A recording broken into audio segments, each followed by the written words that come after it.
love it, she's on crazy. So go ahead and drink up. I'm so glad we got to link up. Taking that off me. Yeah. I got the plug, I made the coffee. Talking late night for your love it, you know I'm crazy. So go ahead and drink up. I'm so glad we got to link up. Taking that off me. Yeah. I got the plug, I made the coffee. Talking late night for your love it, you know I'm crazy. So go ahead and drink up. I'm so glad we got to link up. Taking that off me. Yeah. I got the plug, I made the coffee. Talking late night for you. Hey y'all, what's up, y'all? Look, I'm gonna have to move to another location in a minute, but I gotta get started. What's up? It's your girl, sister girl, and come on in the room. Welcome, everybody to Moo and Mimosas. Come on in the room. I'm going to come up here in a minute, y'all. Give me 1 second. Come on in. Welcome. Thank you for coming through Sonic Boom, showing some love and support as always. Y'all go check out her channel, The Disrespect.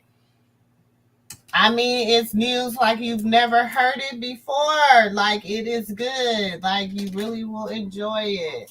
Great commentary, great news. Please go check her out. Please, The Disrespectful. Please. Hey, Unicorn. Hey, welcome, y'all, to Moo and Mimosas with Sister Girl. Yes, take a seat, take off your shoes, get your drink, your smoke, whatever you need to get you through. Let's go. Welcome, Love Yasmin. Welcome to the Moo room. Come on in the room, y'all. Come on in the room. Yeah, it's been going down. It has been going down around town. And child, when I say things have been cray, okay?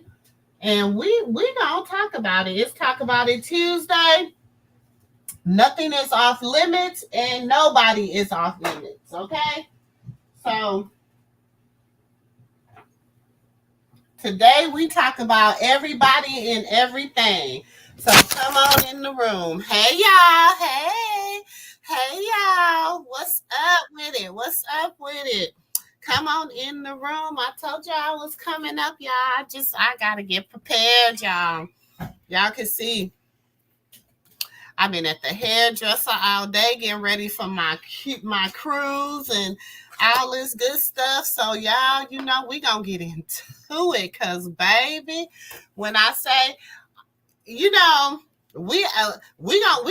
gonna shoot in this and we gonna shoot out of this part, because I don't want to linger too long talking about it. I don't want to linger too long talking about our sister girl. That's right, Unicorn. Let's talk about it, baby, because y'all, I'm gonna drop the link early. If anybody, I don't care, want to come up and talk about it, let's talk about it, because personally, I feel the internet got us twisted. I'm old school. So, I was here before the internet. You know what I'm saying? So, personally, I feel like the internet just got us twisted. It got us doing all kinds of things that shouldn't be done. It got us acting fools out here. It got, And I say us because I feel that at some point we have to take responsibility as a whole for everything that is going on. Um, so as a whole, we're gonna have to take responsibility for that. I see you backstage. Look, uh, come down here to this office so I can switch to that office. Yeah, I got my daughter. She had to log in my other office for me. Okay, so um, but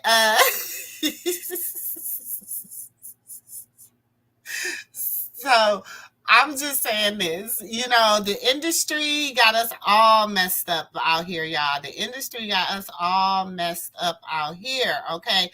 So you said, I remember when there were party lines, man. Yeah, it's just, I don't know about this internet thing. I don't know. I guess people's like, oh, we lived oblivious.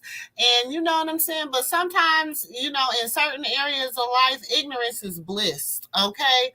Because, baby, I don't know, you want to call me ignorant or whatever, but I didn't have to deal with none of this. You know what I'm saying? I'm sorry, y'all. Y'all know I am a advocate reporter and an advocate researcher on Krishan and Blueface and they family and everything that they got going on and don't got going on and playing.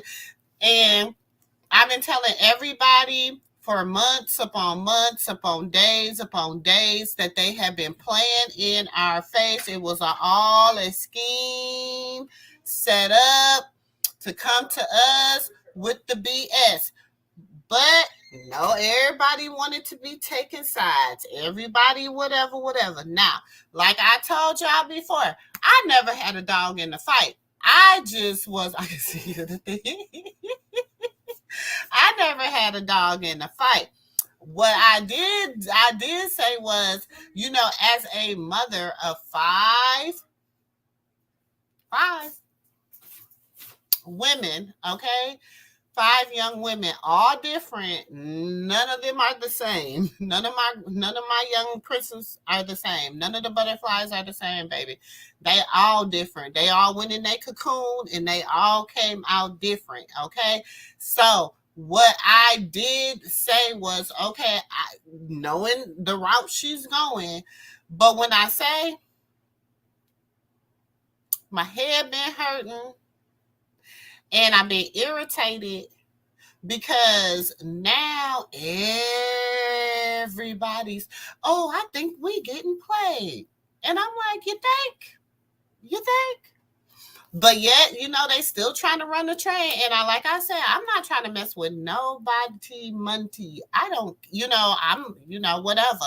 I'm strictly, cash app and donations. That's what I do over here. You know what I'm saying? I'm not monetized. I get on here and talk because that's what I feel like doing.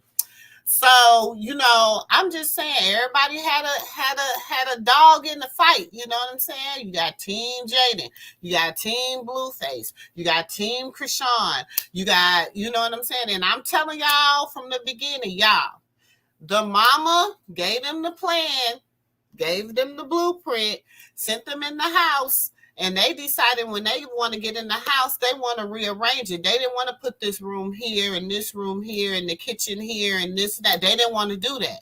And then Krishan decides she gonna go rogue on them, and she gonna paint the house purple. Do you understand what I'm saying? She decided to go rogue, and she decided to paint the house purple.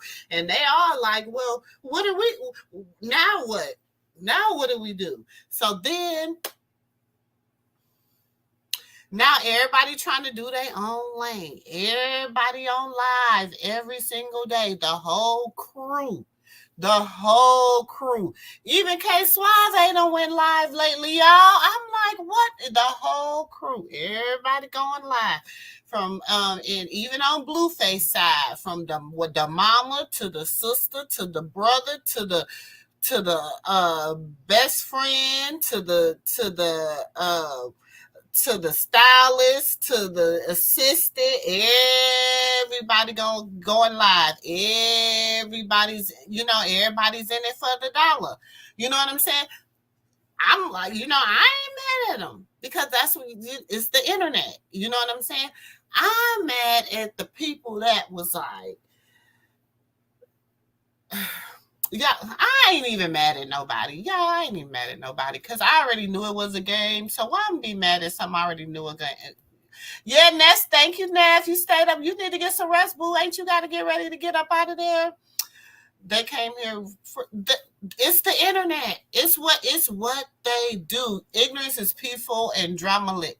Like, I'm just saying, you know what I'm saying? Like, before, like, I was listening to somebody and they were like, I've been following them for like 4 years. And I'm like, okay. It was around the end, 2019, right before the pandemic hit, that Blueface, that, I was following Krishan. They wasn't a couple then. They didn't really get into a couple into the Blueface club, but okay, I get it. And, they were like, and she's always been toxic and he's always been toxic and she ended up having a baby by. I said, okay, you still not seeing it was the plan going rogue? You're not seeing that's when she went rogue? I told y'all she went rogue. She did not follow the blueprint, okay? Junior was not a part of the blueprint. It wasn't a part of the blueprint. She was good as long as she was unaliving them babies. They was, she could have stayed where she was at as long as she was unaliving them babies. As soon as she was like, I'm not doing that no more. I'm on this and this. But then, okay, I want y'all to listen to something. She also said, now she said it, I didn't say it. Krishan also said that, what's the boy name? Blueface wanted Jaden to have some more kids. And Jaden didn't want any more babies. And so she was supposed to basically be the baby making machine because Jaden didn't want no more babies, but Blue wanted more babies. His mama even said he wanted 11. You know what I'm saying? Krishan wanted 12. So Junior was the extra one that he didn't want. You know what I'm saying? He wanted the other 11. He didn't want that 12th one. I guess that's what they said. So,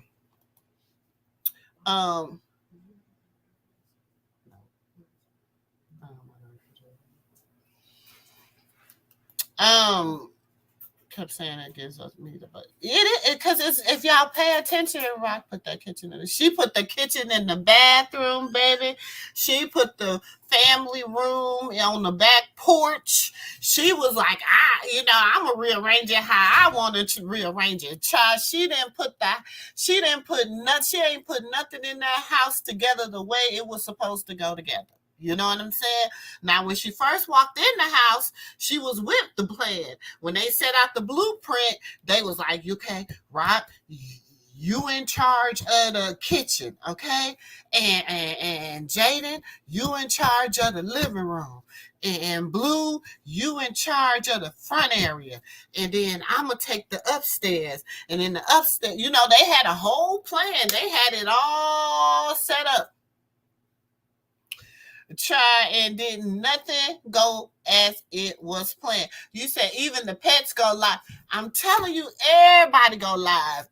Everybody, y'all, I'm telling you. I was like, oh my God, I got to the point where I just stopped recording because everybody was going live and they really wasn't going live doing or saying or being about nothing. It was just, I gotta go live. I gotta go live. You know what I'm saying? And it's like, we all gonna eat. It's a game. We all gonna eat. We all about to make it. You know what I'm saying? Which ain't nothing wrong with that. Like, real friends put their friends on. I get it. I really, really get it. Real friends, girl. See, I'm telling y'all be thinking I be playing. Y'all guess who live now? That dang on Carlissa. Cause I told y'all it don't never fail. It don't. Everybody going live. I'm telling y'all. So let's see what Carlissa got talking about, y'all. We gonna see what Carlissa is talking about. And I told y'all one day y'all gonna learn to listen to old sister girl one day. Do I look like a punk rocker? Girl, why Carlissa done went and got this red hair? A punk rocker. Girl, what is wrong? That's the wig she sent over to Rock House. That's the red wig she had to go get. Y'all ain't gonna believe who I'm with. Then she drinking. Oh Lord. Hey Tosh. And GPS is added in. And you know, like you look around. Wait till Selena put this makeup on tomorrow. Honey child, you ain't gonna be able to. Honey child, boom, you ain't gonna be able to tell me nothing. What kind of a gift present? Yeah. What kind of a gift that you wear? Say hi, Callie.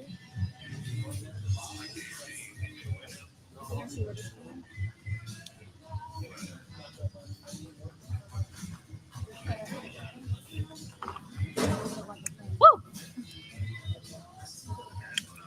You know what we doing. We doing big things, just catching flights and shit. You know what I'm saying? Staying booked and busy, just trying to make it happen. I'm trying to debate if I want to be like a Thank you, Misha Page. Honey child, boom. Did you ever get a Tiala?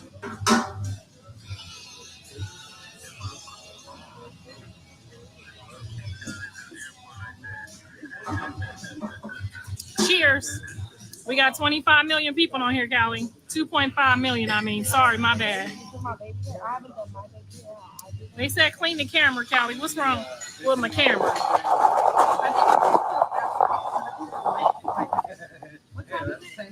The light is making me cute whichever way I go with this red, honey. This might have to be my color.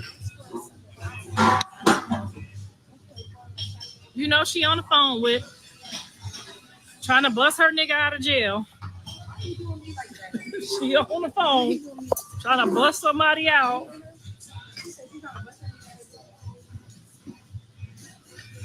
No, girl, it's 2.4 million. Okay, so we at the airport. We getting ready to take care of a little business. We'll be back in the morning.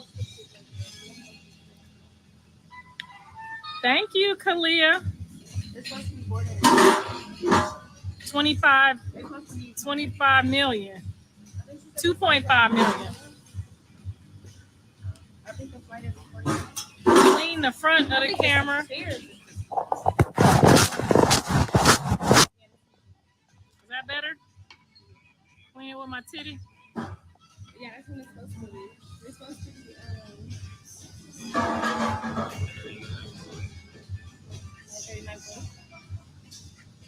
I don't know where them transvestites came, honey. They came for their clout. I ain't mad at them. Get your money, boo. I don't know where them transvestites came from, honey, but get your money, girl. I mean, boy. I mean, whatever. Get your money, boo. Ain't nothing wrong with a little clout chasing, honey. You know I'm Clout Rissa.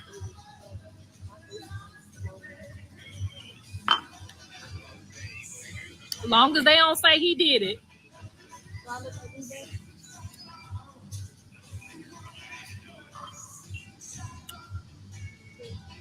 We going to work.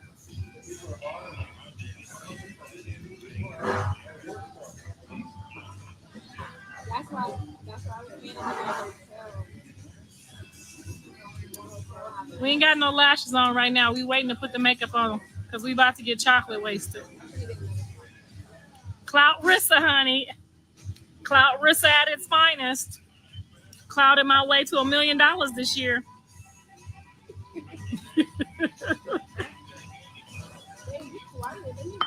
That's right, Sammy girl. You spelled it right. So you know I ain't got nothing against the trannies. They can say they slept with me if they give me some money. Your trannies can say that I did a threesome with them. They can say I ran a train on them if they give me some money. Yes, honey, we finna go get chocolate wasted. We're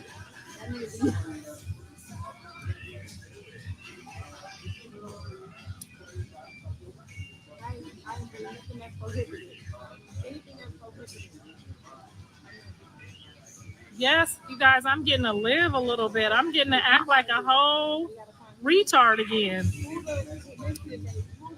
The lady carded me for the liquor. I said, bitch, I'm old enough to be your grandmammy. Give me that drink.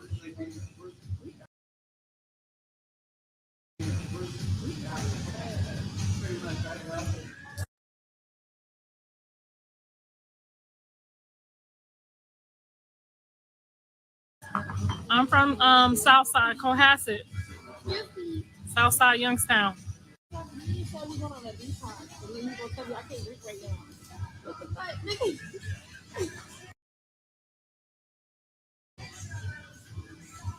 We in Houston. Houston in the house. Hey, y'all. Okay, I'll see you guys in Vegas in about 5 minutes. I mean, Atlanta. Where the fuck we going? Atlanta?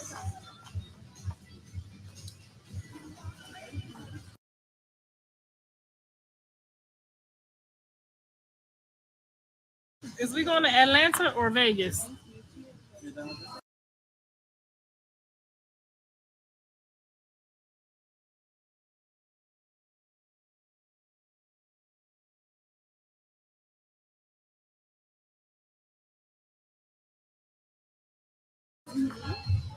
Clout Rissa with a K. That's right, baby. Clout it my, just give me my 10%. That's all I'm asking for. Oh, Palm Springs, we neighbors. Let's have lunch, girl.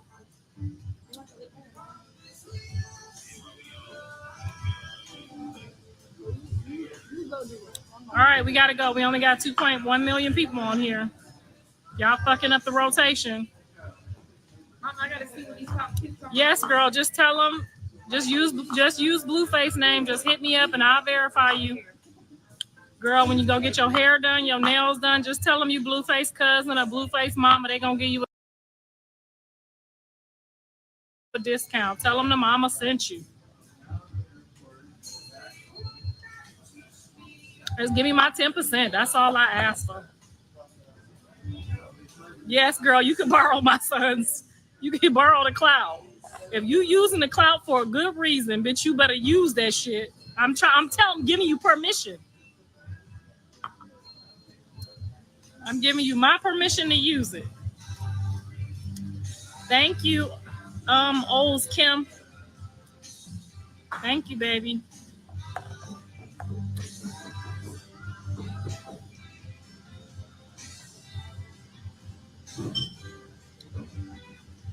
She said I wouldn't dare. Well, that's be your broke ass. That'd be your broke ass, not mine.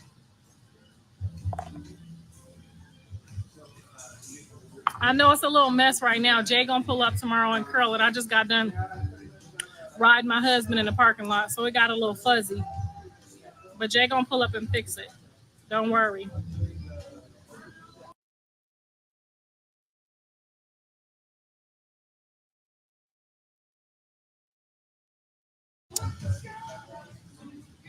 You know, I had to give my husband some goodbye coochie. Y'all know what I'm talking about. Some of that I'll be right back. Stank, stank. Yes, I'm getting on this plane stanking. Okay? Baby wiped it off. Yes, honey, the mama balling, honey. I done clouded my way to $1 million this year. Thank you. Callie, come pay for this.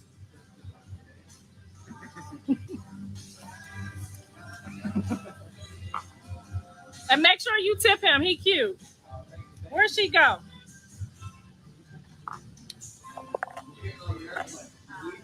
She leaving me? She can't leave the clout chaser. She can't go nowhere without the clout. She better get her ass back here. Hey, Philly. Yes, honey, no filter. When you just get your edges done a little bit and you old and they braid that shit down real tight, it pull your eyes back a little bit so you don't look so old. That's the secret. Gotta let a bitch from Compton braid you. You gotta let somebody from Compton put them braids in so your eyes be snatched. Snatch your eyes right to the back. I can't even feel my brain. Girl, yes, I baby. I don't get drunk. Got Ohio in the house. What are you doing? Walking around trying to find friends and shit? Where are you going?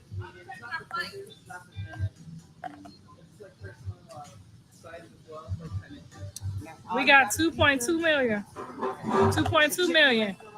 They should still be open. You want to check them out? Okay. No, this is a Unice. I ran through Unice and grabbed it real quick. You know, we got the store right here in LA. You could just pull up when you in a hurry, honey. Just run up in Unice and tell the bitch what you need and have Jay throw it on. Oh no, the wig at Krishan house is the braids. I gotta rock them next. I got some individuals because I can't sit there and let nobody braid me that long. So stay tuned for the wig I left at Krishan house. They said my wig is nappy.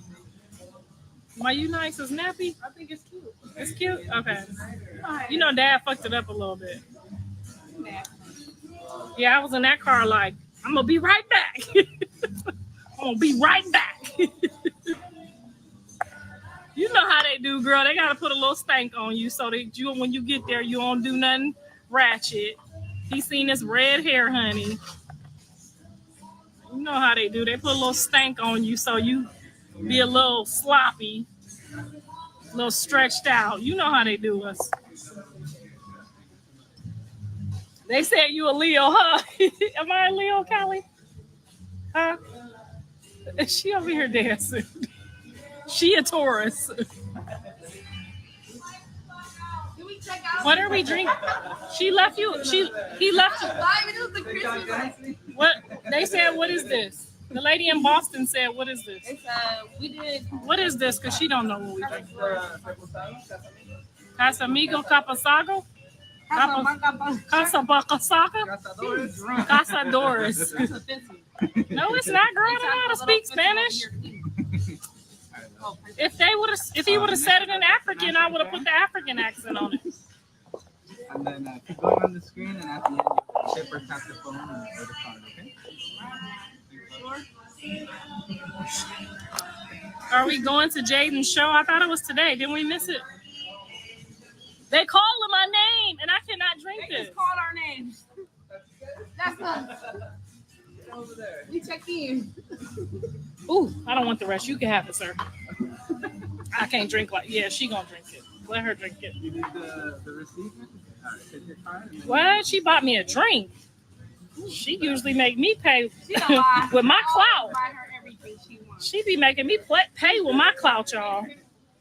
See, I'm gonna get cuter in the light, bitch. You gonna be real mad, okay? You thought I was hiding in the dark, girl. Why are you going that way?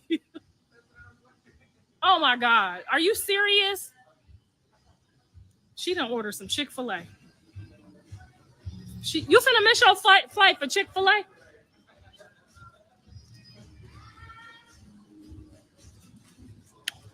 We're coming. 407. We're coming.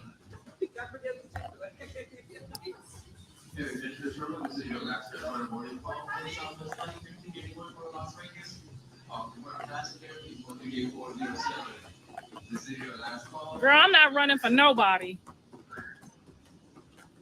All right, y'all. I'll see y'all in a minute. About 45 to an hour. It's quick.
Can you hear me now? Can you hear me now? Can you hear me now? Oh, my goodness. Okay. You have to set a standard for these women, these young women. You know what I'm saying? You can't just be out here just doing and saying and acting no kind of way. You should not be out here acting like your daughter. Your daughter is your daughter. You know what I'm saying? I love mine. I hang with mine. I travel with mine. I kick it with mine. All that. However, you're not gonna see me out acting like my daughter or trying to act like my daughter. Then you giving us TMI talking about some you getting on the plane all baby wiped. Like, girl, go sit down somewhere. Carlissa, don't nobody need to be hearing all that. Exactly, unicorn. That's how I felt. Like, girl, do you just be talking to hear yourself talk? Cause, and see, I think it's because Mr. Sheffield, they claim he doesn't have social media, but shoot, I wouldn't be surprised, child, if he showed up on live with him a social media, because everybody have a social media now. So it's like, why would you like, you're doing too much. Like, that's between you and your husband. That's personal. You know what I'm saying? I just think she just do everything is not, when I say, that's why I said what I said. The internet has made relationships so toxic. They have made relationships so toxic. Like, I'm sure her and her husband was not going through all this extra stuff before she became a superstar. Let her tell it, a superstar. You know what I'm saying? I'm sure they wasn't going through half of the stuff that they're going through now. You know what I'm saying? But now all of a sudden she wants to be a superstar. She wants to be on OnlyFans. She wants to she wants to be on OnlyFans. She just wants to do too much, and she's doing too much. You know what I'm saying? So at some point, it has to stop. Like, at some point, the drama, the like, and it's okay. I get it. You're the mama. Your goal is the drama. You the mama of the drama boy, Blueface. You the grandmama of the baby to the drama girl, Krishan. You know, Callie be having her own. I love Callie. I love Callie. Callie's about the same as one of them all, but she got her own drama because she, she in love with her prison bae, and that brings up a whole different kind of, that in itself is drama. You know what I'm saying? Being in a relationship with somebody incarcerated, because baby, they want you to lock yourself away with them. You know what I'm saying? So you got her. Then you got if we're just going on Blueface side, then you have, give me 1 second, y'all.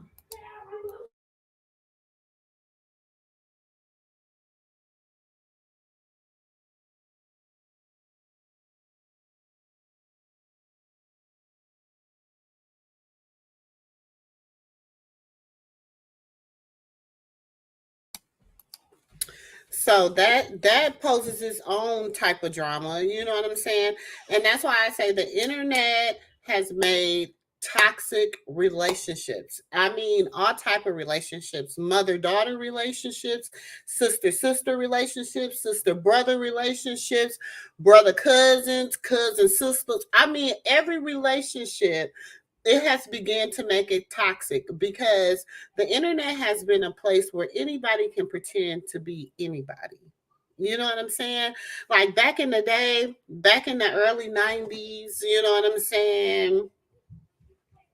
Late 90s, early 2000s, you know what I'm saying? You would, when the internet first started hitting back in the Black Planet, MySpace, all them that era, you know what I'm saying? That's when people first started pretending to be, you know. Now we're at a place where everybody is pretending. Like, you very seldom come across someone genuine on the internet. You just very seldom come across a genuine person on the internet. You know what I'm saying? Everybody has a facade, and everybody has a image or something that they're portraying to be. And it's very seldom that we come across somebody that's very authentic and real. You know what I'm saying? So when you do come across them type of people on the internet, you know, you gravitate towards them type of people. You know, I have met some very, very good people. You know what I'm saying? Just on the internet. You know what I'm saying? I got cyber family. You know what I'm saying? That's what I call them. I got cyber sisters. You know what I'm saying? I got, if I need to get some stuff off my chest, I can get some stuff off my chest. You know what I'm saying? It's like therapy. You know, it becomes therapy to some people. But then we also have the other point where we have people out here that are just out here trying to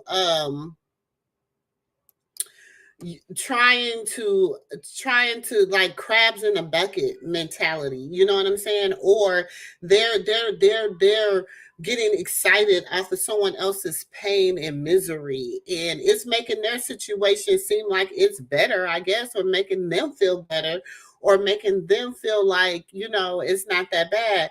Which, you know, back in the day, like, you really had to see trauma first. You know, like, you really had to, I ain't gonna say trauma, that's not a good word to use. You really had to get to know a person. You really had to see what a person possessed. Like, you really had real conversations. Like, you really heard people's voices. You really like could pick up the phone and call someone. You know what I'm saying? Now we're in the era where all people do is text. You know what I'm saying? And people get mad at me because you are the worst texter in the world. I am. You might text me and I might not respond for a day or two, because I'm not a person I'm like, why you can't pick up the same amount of time it takes for you to sit there and write out your thoughts, feelings, and confessions on my text? You could have picked up the phone and said, hey girl, what's up? Blah, blah, blah, blah, blah. I appreciate a good voice call any day. That's just me. I love a good voice call. I got people, even if you hear from me once a month, we going to talk for about a good hour to 2 hours. We going to talk, we going to laugh, we might cry, we might snot, we might whatever, you know what I'm saying, strategize, come up with a plan. It don't matter. But to me, that is genuine and authentic relationships. You know what I'm saying? But we don't have that no more. Those things are like non-existent in our world anymore. We don't do that. Everything is, you text me, I text you. I could be anybody on a text. You know what I'm saying? Even on YouTube now, even a lot of people hide behind an avatar. Look, when I cut this avatar on, that same person you see on that avatar is the same person you see when I cut this camera on. You know what I'm saying? Only different girl, she got her red lipstick. You know, she love her red lipstick, girl. But other than that, you know, it's nighttime. Y'all, I ain't gonna lie, I ain't trying to get on here all made up and this. You gonna get authentically who you get, and that is me. You know what I'm saying? I'm like, I don't know how to be nobody else. I can't front to be nobody else. I can't talk like nobody else. I can't act like nobody else. The only person I can be is me, and authentic me. And if everybody felt that same way, and we can get the authentic, y'all know what I'm saying, the real person I feel like things will change. You don't have to travel to be a ratchet lady. You're doing it standing there. Girl, she really don't have to travel to do that. She just that Carlissa. Oh, you said you couldn't hear me. Y'all can hear me. Okay. It is, Walker. It is, and welcome to the Moo Room. If I didn't welcome you, boo, I'm sorry. You're right. The toxicity is everywhere. It's just so toxic. You know what I'm saying? Like everything. Like I ain't gonna lie. When I first wanted to come on the internet, if you will go back and look at my channel, my first I think video I ever did was on was it Shaquille? It wasn't Shaquilla Robinson. It was on let me find it, y'all. It was the Grant sister, the sister that was unalived by her boyfriend. It was a domestic violence. Hold on. It was a domestic violence situation because that was like, and so when Krishan and Blueface began to surface, all I could see, and I'm gonna take y'all to my very first video, all I could think about was this situation. So that is like when they got together, you know what I'm saying? That's what segued me into them, because I was talking about relationships. Hold on. Let me find it for you. Her name was hold on. Her name was Alexis Garth. Okay. Her name was Alexis Garth. And this was my very first, like, not very first video, but like the very first time I decided to like start doing YouTube. Okay. And it was, so I came out domestic violence, take another. And it was the lady, the mother. There I go.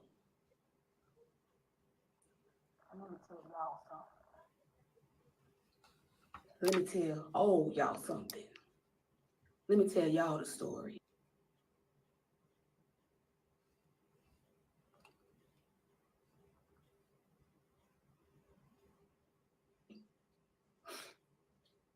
For everybody who Ness, ain't nobody picking on you.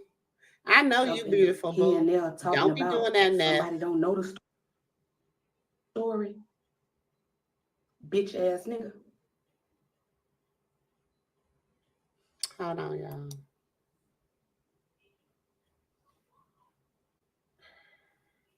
But okay, I don't know. It want to buff for me, but y'all can, I would love the views, so y'all know. But that's what I started reporting on, y'all. That's where I started from. You know what I'm saying? So that's how.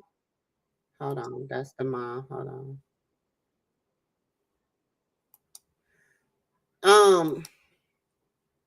That's where I started from. I started reporting on like domestic violence, women being in toxic relationship with men and all that good stuff. So that's how I segue.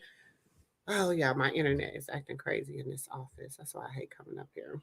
That's how I segue into the whole Krishan and Blueface thing. That's because I really was coming like when I first started Moo and Mimosas, it was just to like get in the living room, talk with people, and just conversate about some real life stuff. You know what I'm saying? Some real life stuff that is going on. You know what I'm saying?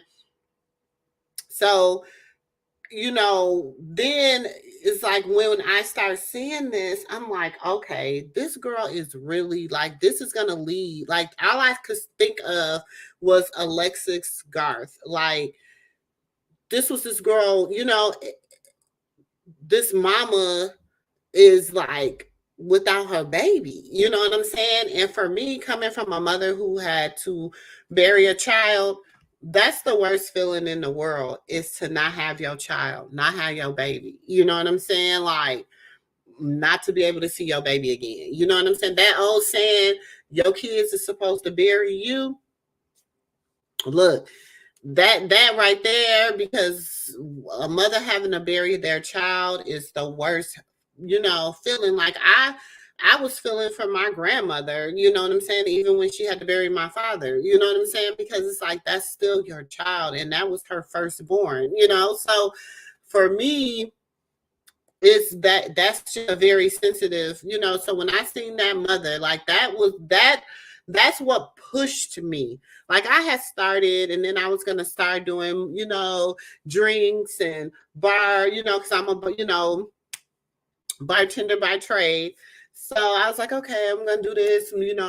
How can we make a mimosa, fancy mimosa? How can we do this? How can we do that? And then we gonna just sit down in our moo after we drink and just have a talk. You know what I'm saying?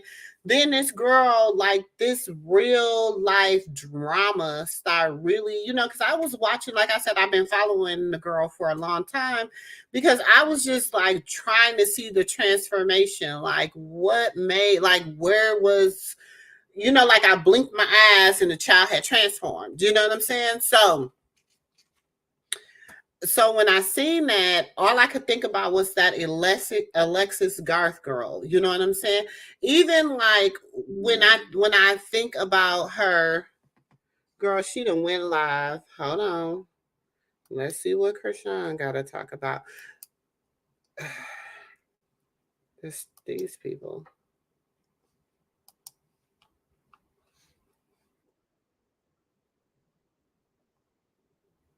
Oh, I guess she out with her friends, child, being Krishan.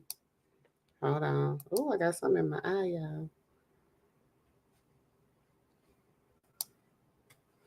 Hold on.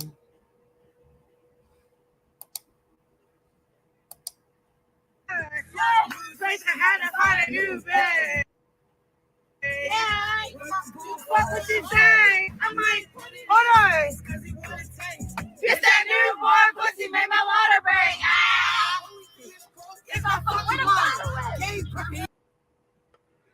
So, of course, she out drunk, y'all. Krishan's out drunk. And I don't feel like being entertained by it. I just don't. Because she ain't changing. I just don't feel like, because let me finish saying what I was saying. Okay.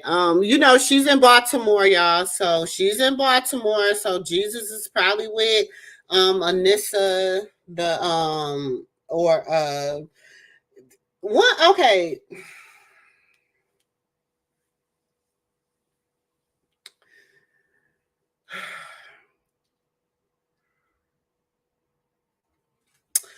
I think, we got to think, y'all. We got to think this girl she's from Baltimore. They say we was raised in a beach house, but is a beach house really a flex in Baltimore? I don't know. I'm not from Baltimore, but from what I hear, it's not really a big flex. You know what I'm saying? But she was raised in foster care. Her mom was on strung out on antidepressants and other stuff. She was allegedly never on any type of crack or anything like that. The dad he was strung out in the streets allegedly. She's the 11th of 12. All her sisters and brothers have been to prison. They've been to jail. They all got records. Can y'all help me where she's supposed to be why is people expectations so high? I just don't understand it. I can't understand how you can have an expectation of somebody who don't even have an expectation of themselves. How can you have that? She doesn't even have an expectation of herself. So how can you have that expectation of her? I just don't get it. Now, people say, "Oh, that's because she is everybody's following her. Everybody's following her and she hold on. She in some club, y'all.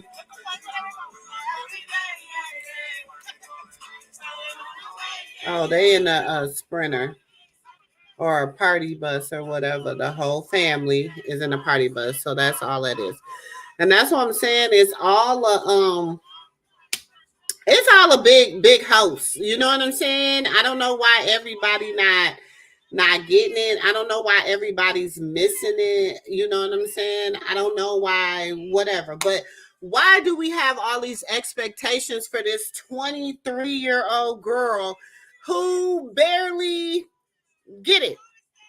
She was blessed to have fame, but the stuff she had to go through to get the fame, you know what I'm saying? I guess she had to kiss her frogs before she met her prince. I don't know. But all I know is expectations for her, y'all. I personally never did have any for. You know, my expectation was that eventually she would get herself together. That was about it.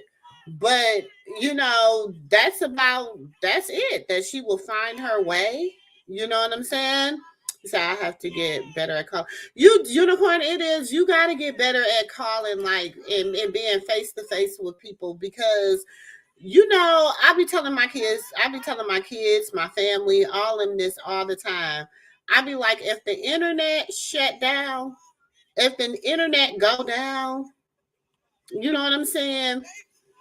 That's why, you know, in 2024, Mumus and Mimosas go, you know, in the living room, the actual living room, you know, and sit down and talk. You know what I'm saying? Because I want you to it's always a safe place. You know what I'm saying? The Mumu room is always a safe place. That's it. I was at today at the salon talking to some young girls, and we was just talking about people and people's different, you know, characteristics and all that stuff. And then she had said she had asked me, she said, what sign are you? And I said, I'm an Aries. And she said, oh, and then she said, either they like you or they don't. Facts. Either you like me or you don't. And that's just how I am. But you always welcomed in my home, you know, in my living room. Like, you're welcome here, as long as you're just respectful. That's all you can be. But it's good to have a face-to-face, pick up the phone to hear somebody's voice. You know what I'm saying? It's the worst feeling in the world to not be able to hear somebody's voice again. You know what I'm saying? And I know some people have experienced that, but we have to get better at that. It's just what's a phone call? What is that gonna hurt? Just to be like, hey, what's up with you? You know, sometimes they might be busy. They might send you, but you know you did your part. So you know you can look back on it and say, God forbid something happened. You know what? I did my part. I reached out. I said, hey, I say hello. You know what I'm saying? I'm just not a big text person. People text me all the time and they be like, girl, do you ever respond to a text? Now, I do have a system.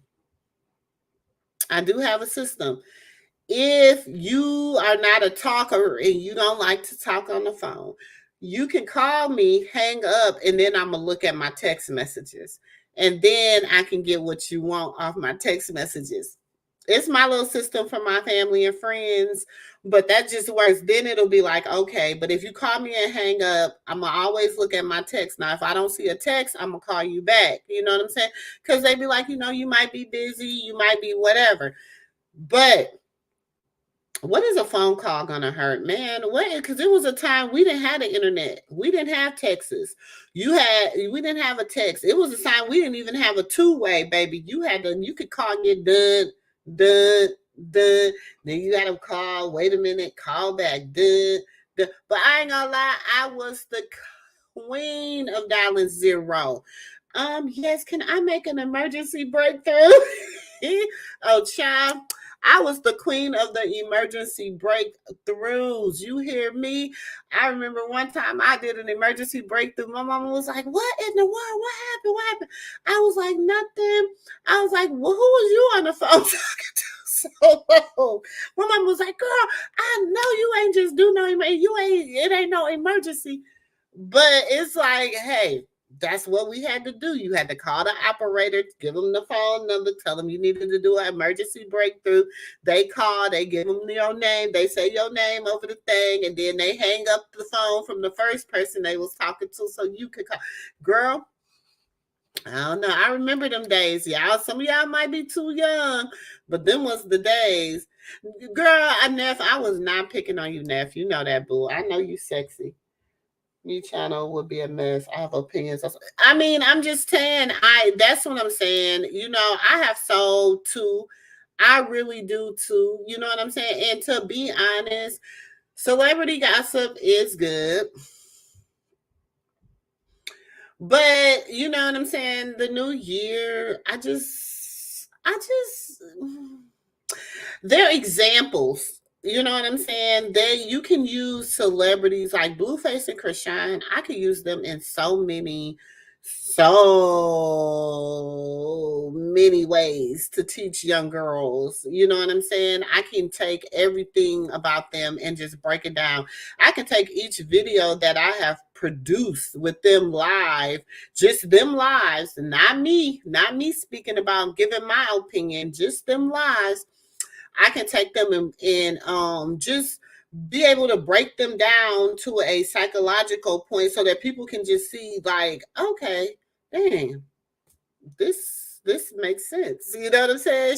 This is really whatever. Because we are having expectations, y'all, for somebody that ain't never had expectations for themselves. Neither Horde nor Blueface. You know what I'm saying? They have never taken responsibility for anything. Now they might be like, "Oh, I apologize. Oh yeah, I was wrong." But taking responsibility and is a whole different thing. You know what I'm saying? There is like you, instead of you, Chrisean, getting this tattoo covered up on your neck that you should have never got. Okay, getting this one covered up. But in the process of getting this one covered up, you decide you gonna get your other man, your new man tattooed on your body. Which and everybody's like, "Oh, you can cover it up," but why? Why? What is your obsession with that? I don't know. Maybe it's a young people thing, and maybe it was a young people thing. But me, baby, I've been married 14 of them, okay? 14 of them. And me and my husband been friends for 16 years plus, okay? Bro ain't nowhere on my body, okay? Like, because my mama and my daddy was married 48 years. You hear me? They had initials, JNS. You can get initial. I mean, you could always turn an initial into anything, a K into a star or whatever. But I mean, to even do it to me is like somebody said earlier, I heard somebody say she's spiraling. Yeah, she's been a spiral. And if we want to be real and 100%, like 100, I mean, giving it real and raw, you know what I'm saying? The only difference is he's not really a social media person. That's the only difference. Every time I see him, he got a bottle of lean in his hand. Or, they talk about popping pills. What's the difference? He don't beat her. What's the difference? He not into clout, like being on the internet and being. I mean, he wasn't, but they say he was live today. But I don't know. But he's not used to all that internet chasing and all that. Is that the difference? I don't know. I know she know that. Don't be doing me like that, Neff. You know I love you. You know I love you, boo. Um,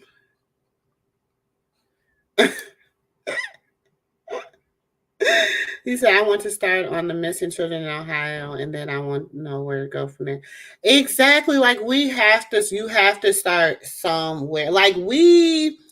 I feel that, and I mean, even this is coming from me. And y'all know, like, if you go down to my page, like 85 to 90%, 85% of my page is the toxic family. That's what I call it. And from each video, because I go back and I watch some of them because I be deciding, what I'm gonna do. You know what I'm saying? But from each video, I'm like seeing more and more. First of all, I'm being vindicated more and more because I've been telling y'all that this was a scam set up to come to the internet and make this money. Okay, to make this internet money. And for some people, they don't grew their channel like on the praise and on the, you got some built their channel on the praise, you got some built their channel on the hate, you got some built their channel on the you don't have nobody that have really been honestly in the middle. You know what I'm saying?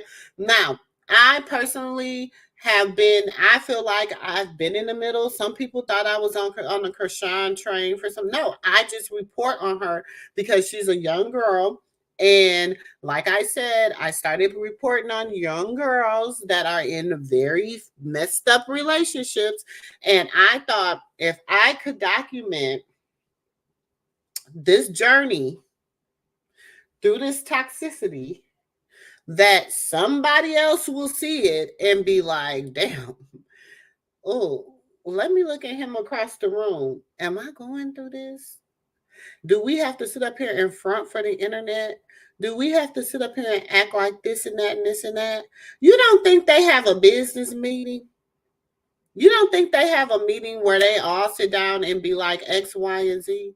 It's just certain people decided to go rogue. That's it. So you will watch sweet and sour. Oh, I like a amaretto with some sweet and sour. I like that. I do. Amaretto sour. I do like me a good amaretto sour. In my younger years, y'all, I was a tequila girl. But I did not I can't drink tequila now. Like I had went out the other night and had me a cucumber jalapeno margarita, cucumber pineapple jalapeno margarita. It was good, but it's like the tequila just wasn't tequila in for me. You know what I'm saying? And it was top shelf, so it should have been good. But I was just like, no. I told my husband, like, no, I don't want that. I know you'd be like, oh, so then I ended up getting a vodka drink, like a raspberry basil, something like that. So, and yes, y'all, I drink bougie drinks. I do, because I'm a bartender, and you should see my little setup, baby. I got a smoker and all that stuff. I'm a bougie drinker.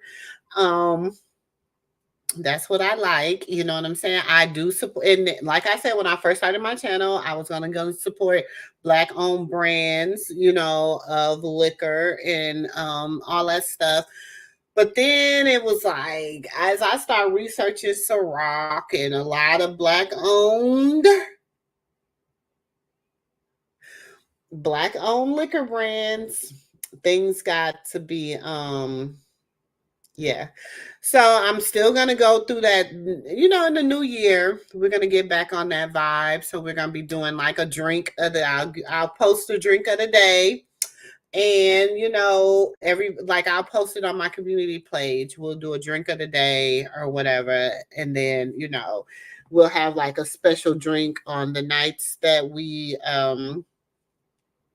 We go live, and then we will also be doing like Moo and Mimosa packages where I'll be sending out like little like whatever drink, like a drink, little drink box. So we got, man, and y'all might be getting y'all some little moo in the mail too. We're gonna be doing some, we got a lot of things coming for the new year, some collabs, some people done, call me on some collabs. So yeah, I'm so excited. I'm so excited for 2024. Oh, thank you, boo. He said, "Where's Jesus June, girl? He at home with his fam. Let his mama just be out there in them streets, child. Maybe, and he in Baltimore, so I'm sure he good. I have no. You said I have no. As long as they have followers, I have no expectation. I don't know. All my tattoos are of my name. Is that conceited? No, it ain't. It ain't. I love you, boo. In my opinion, that's time because drugs is making Blue look better, really old, and he's too young. Exactly. I that drinking, that boy drink a lot of Hennessy. Like he drinks a lot of cognac. Like Hennessy is it's a dark liquor, and that's a lot of alcohol.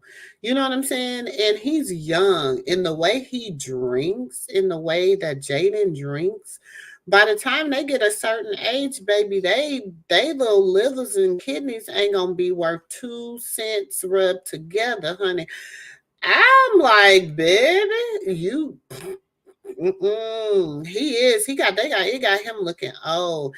And see, Blue. Everybody talk about Blue and stuff, but Blue was on them. Allegedly. Allegedly. Let me throw my allegedly banner up here before I get to talking, because y'all know I. But I'm just saying, in my research, allegedly, you know what I'm saying? He done had his share battle with a lot of different drugs. And if y'all really like pay attention to what that girl Marsh was saying the day he came and took the baby, she's like, he was just out of his mind. Like he was in beast mode. He kicked down the door and did it. And I'm just like, girl, like, yeah, y'all should have, that could have went bad.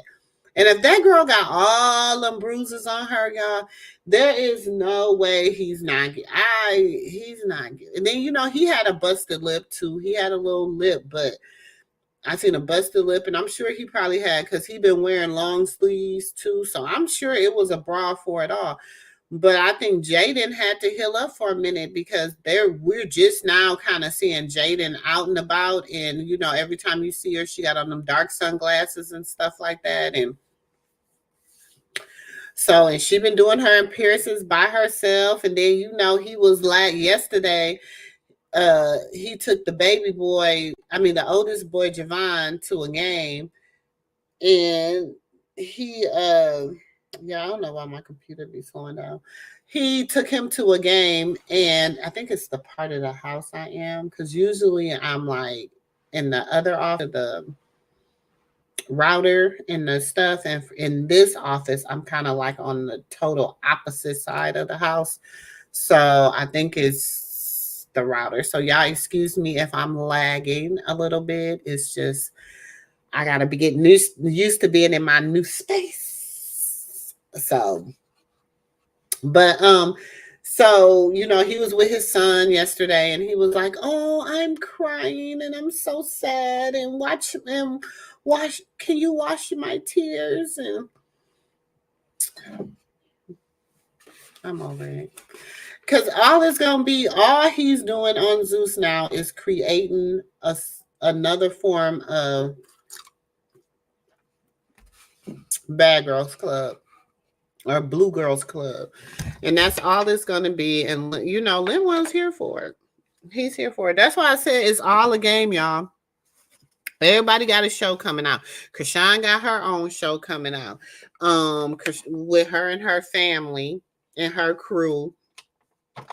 And I don't know if Jaden gonna be in between blue. I don't think he'll be on Blue Faces, but maybe she might show up on that show. I don't know. But it's a mess. It is a mess.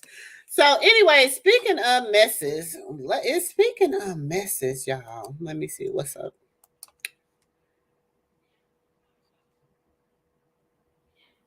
Yes, Unicorn. You know I'm gonna support you, girl. I don't care if you talk about the weather outside is. I don't care what you're talking about, girl. You know I got you. You know I'm gonna be there. You say you're a bourbon girl. You know you like a good old fashioned, don't you, Walker? You give me a good old fashioned. I'm not a big my brother used to love Jameson, you know what I'm saying? But I'm not a big I'm not a big dark liquor girl. Now I will fade some Grand Marnier. Give me some Grand Marnier and some pineapple juice. Mm-hmm. Now if you take some Grand Marnier and make it make an old fashioned. Because I think what I don't care for in the old fashioned, to be honest, is the bitters. I think I don't like the bitters. I don't like licorice. So that just be throwing me off. Yeah, we're going to do that. We're going to do that.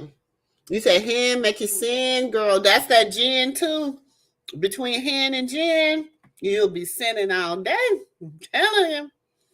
So, speaking of, well, we ain't speaking of that, but I just want to talk about this and because have y'all seen Cameron go off on Melissa? Hold on. I came upstairs, y'all, so my computer is different.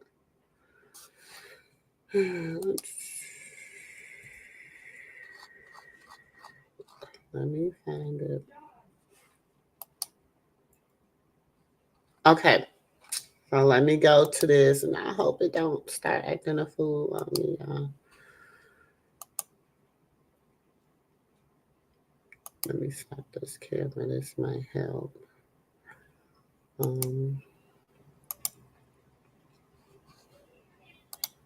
So y'all know Cameron and Melissa Ford kind of got into it. Well, okay, so, child.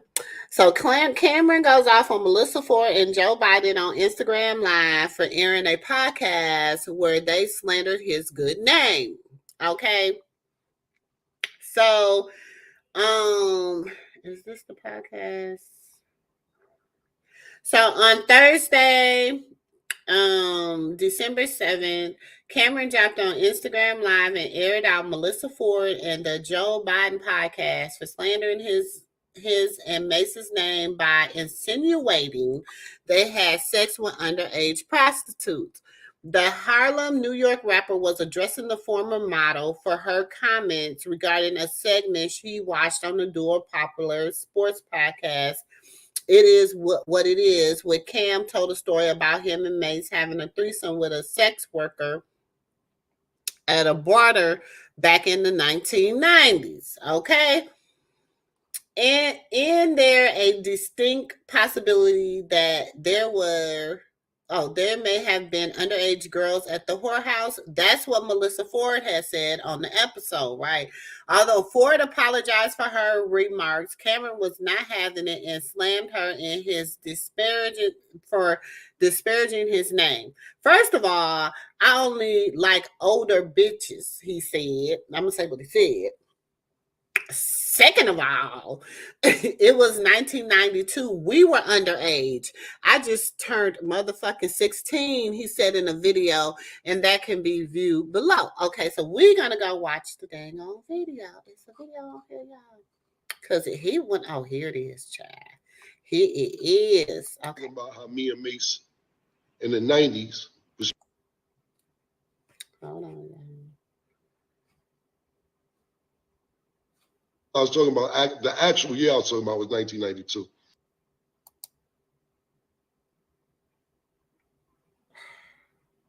I want to play. We was in a whorehouse. Hold on, let me see if I take me down. It's just this area I'm in. Hold on, yeah. And we just laughing, having fun.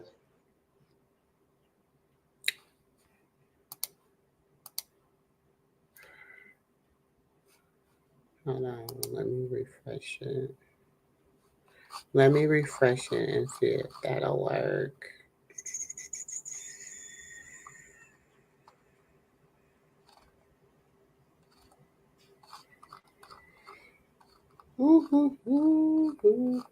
Cause I'm telling you, Cameron wasn't playing.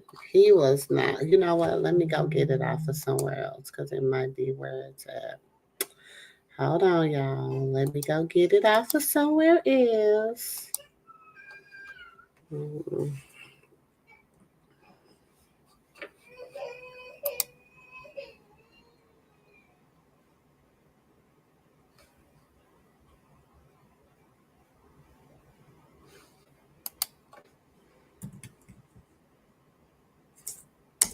But yeah, Cameron had let her have it because at the time they was underage. So like he said, how you gonna talk to me about me messing with an underage girl, people? Hold on. And he was like, we was underage. So we was 16. So how you gonna try to put me out there like that? Hold on.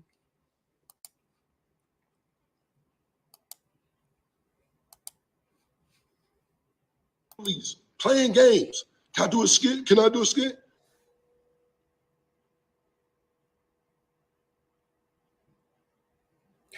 Why isn't it not working, y'all? This computer it's just not being nice to me tonight. I don't know how to.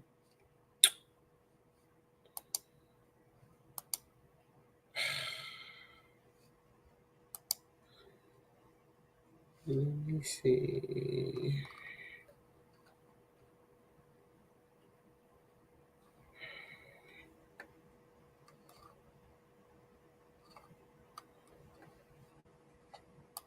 He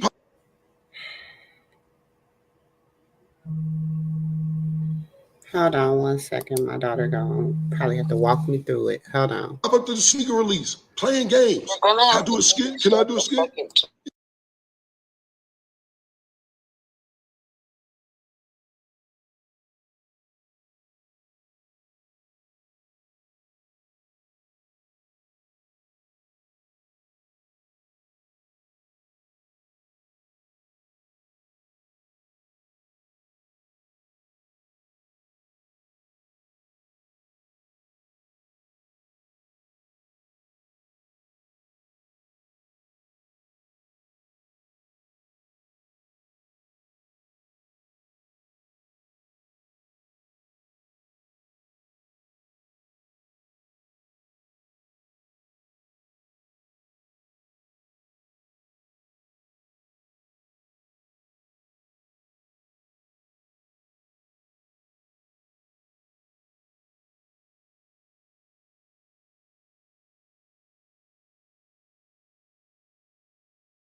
Okay, I'm gonna try to get the video for y'all, but Cameron was not playing. He was not happy at all with the way she was trying to treat him. You know what I'm saying? And said that he was messing with underage girls. He was like, "You got me twisted. I wasn't messing with no underage. You is not about to put me in this P Diddy mess. You is not about to sit up here and say that because we was underage and they was young. I think they were at that time the youngest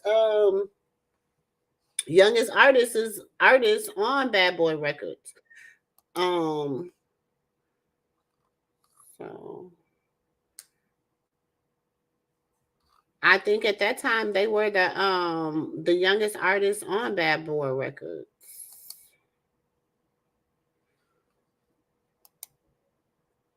You said I like to drink Jack Daniels. Girl, Jack Daniels. Look, I think that that JD. I don't mess with JD. JD, you can have him. My husband watched Cameron. Oh, he said, I really don't know what it make of Cameron and Melissa Ford drama, but where was their mama and daddy's letting them go to the beach whorehouse? I was like, say what now? Exact. Well, y'all remember back then? That's when they was Look, y'all know. Come on, Walker, y'all know. Them little boys back in the 90s. Them boys in the 90s. They was a different breed, boo. They was a whole different breed back in the 90s.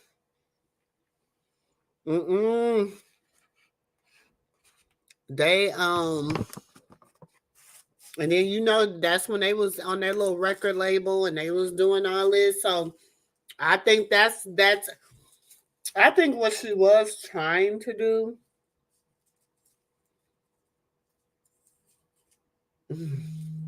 I don't even know if she was trying to I don't even know if she was trying to implement Diddy or how she was trying to do it, because I personally don't like Melissa Ford personally. And it ain't because she was a video vixen and OnlyFans, whatever, and it's whatever. I just don't like how she be trying to the real stuff of the industry. And I feel like she be trying to save who she want to save and out who she want to out. And I don't know. I just be feeling like if y'all know some dirt, go ahead and say it. Because to be honest, and I'm going to say this, Mr. Avant is gone. The Black Godfather is gone. Now, who's holding the ranks might be his son-in-law, who is the owner of Netflix. Okay. And he's a clear man or a milkman. He's the milkman, and he's married to the sister. And cause y'all don't find it strange that he's the Black Godfather. He's the gatekeeper, Mr. Clarence Avant. He was the gatekeeper, the Black Godfather. And they just broke in his house and unalived his wife. And we didn't hear much about it. They broke in his house and unalived his wife. And then what? Was it even 2 years? Let me make sure. Let me look it up. I don't even think it was 2 years later.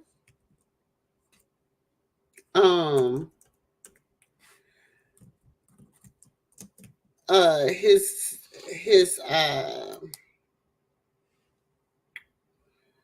let me find it. Yeah, he just passed away this year.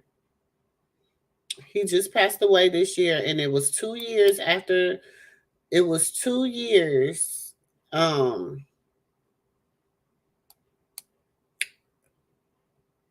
Let me show y'all. Y'all think I'm making this up? I can't make this up.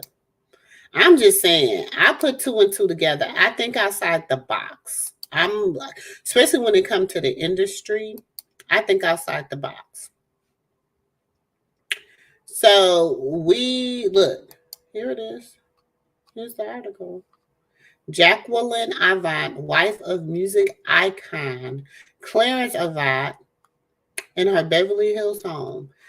Jacqueline Avant, the philanthropist and wife of legendary music executive Clarence Avant, Wednesday in Beverly Hills.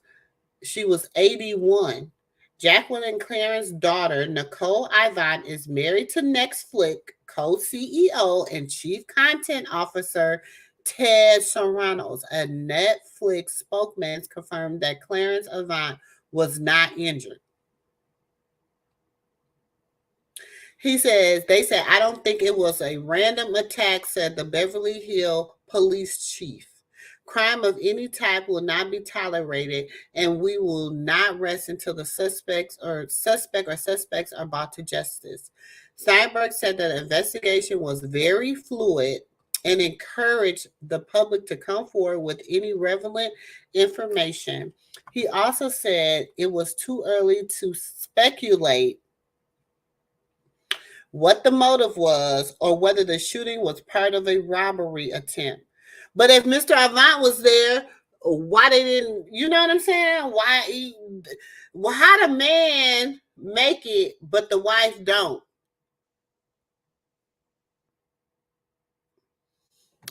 And you know, I don't know. Because my husband gonna try to save us both, I feel. You know what I'm saying? I don't think he just gonna, girl, did it not click on there for me? Hold on. Oh, I'm sorry. I thought I was sharing this tab. My husband gonna try to save me. I don't know about nobody else's, but mine gonna try to save me. You know what I'm saying? So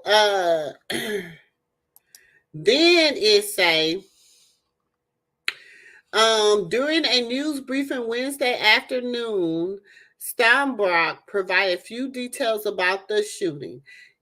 But said it was a difficult day for our city and shared a message from the Ivan family, calling their contributions to the city and the entertainment industry unmatched. The entire Avant and Sarandos family wish to thank everyone for their outpouring of love, support, and heartfelt condolences for Jacqueline Ivan, reads the statement provided to THR. Jacqueline was an amazing woman, wife, mother, and philanthropist, and at 55 years resident of Beverly Hills, who had made an immeasurable positive impact of the arts community. She will be missed by her family, friends, and all the people who were helped throughout this amazing life. Yeah, I don't make this up.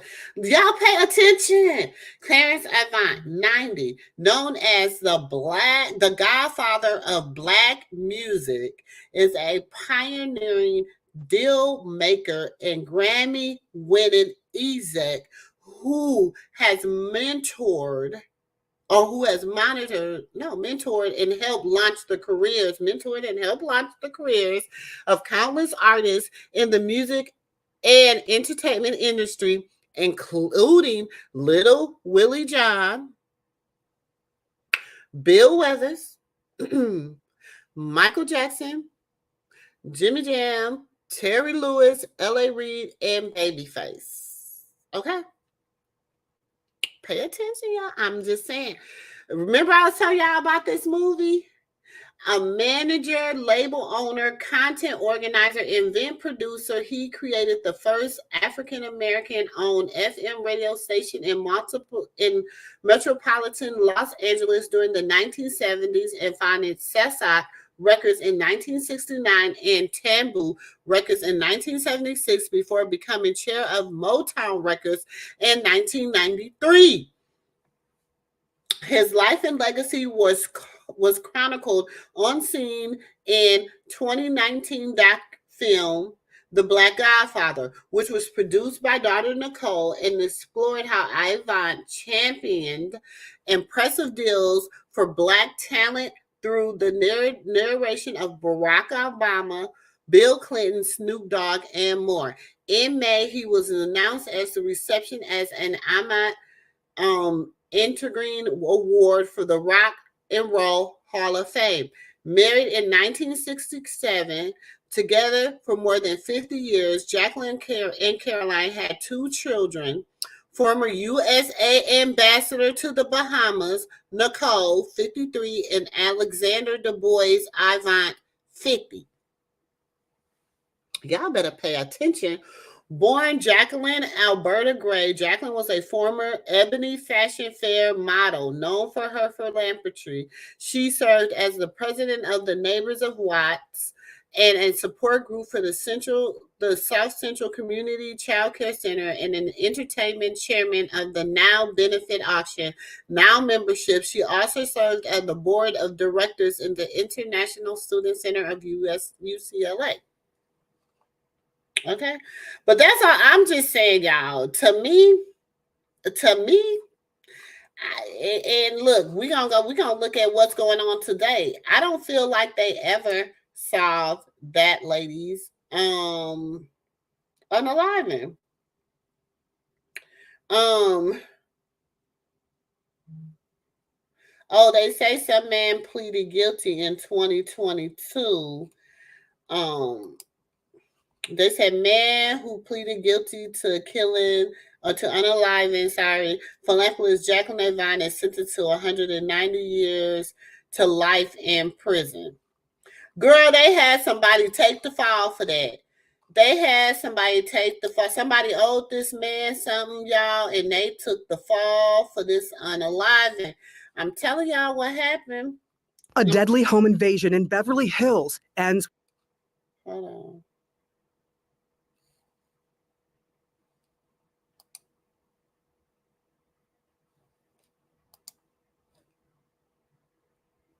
I don't know what happened. I don't know. To me, that feels like a setup. I feel like they done had somebody take the you say you confused. With the death of Jacqueline Avant, a beloved philanthropist and wife of music mogul. Yeah, my Wi-Fi is acting a donkey.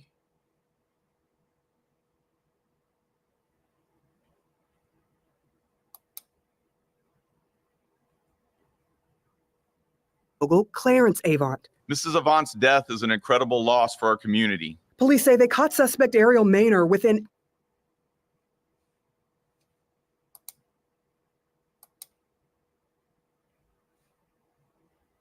Okay, well, it's not gonna play because I don't know what is going on with this Wi-Fi. I gotta get used to. I gotta have to call the people and get a new router so that it be reaching to this office because I don't know what's going on. But anyway, they claim that they caught the man that unalived her. They talking about he just did it because it was just senseless. He had no reason, whatever. I call Cap.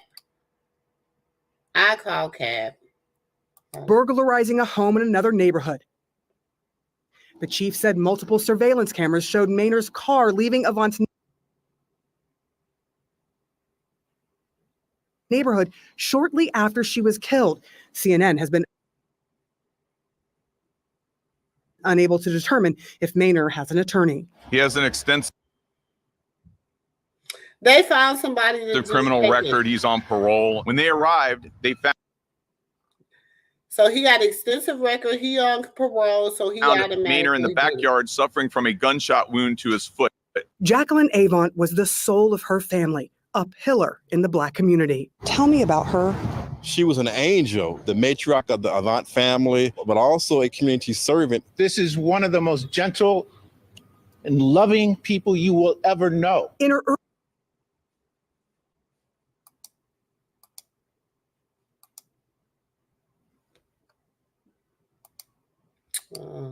But anyways, like I said, y'all, that's just me. I think it was a setup. That's just me. I think it was a setup. Hey 2000, hey boo, how are you? Welcome to the Moo Room. I think it was a setup. I'm just saying. You know what I'm saying? And then, 2 years later, I believe you reap what you sow. That's it. I believe you reap what you sow. And I believe he reaped what he sowed. You know what I'm saying? And I mean, I'm not saying this is the first time. I'm not saying it's the last. I'm not saying it's the only. All I'm saying is something in the milk wasn't clean. Mm-hmm. That's all I'm saying. So, I mean, that's what I'm saying. Do the internet, the industry, and everything, do yeah, I gotta get used to see. My other desk is huge, it's big in my other office, and this is a small one, and I'm like going crazy in this office. But anyways, what was I saying? The internet is such a toxic place. The internet is a very toxic place. You know what I'm saying? And I believe that we have to understand that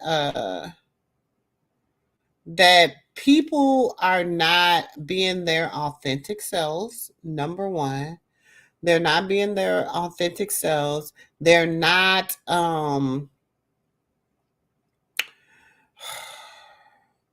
the people are so fake and phony, y'all.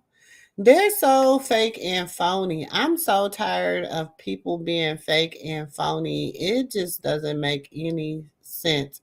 People are just really they're just not authentic. They're not authentic. And I have not been able to what the heck? I'm trying to log in here and see if I play it on here. Would it change? But it's not even letting me do it. But anyways, people, they just don't even know how to be authentically themselves anymore. They just like being like this facade of what the world wants. You know what I'm saying? And I feel like this. It takes too much energy and time to be pretending to be something that you're not. That's just me. That's how I look at it. I just feel like that takes too much time pretending. You know what I'm saying?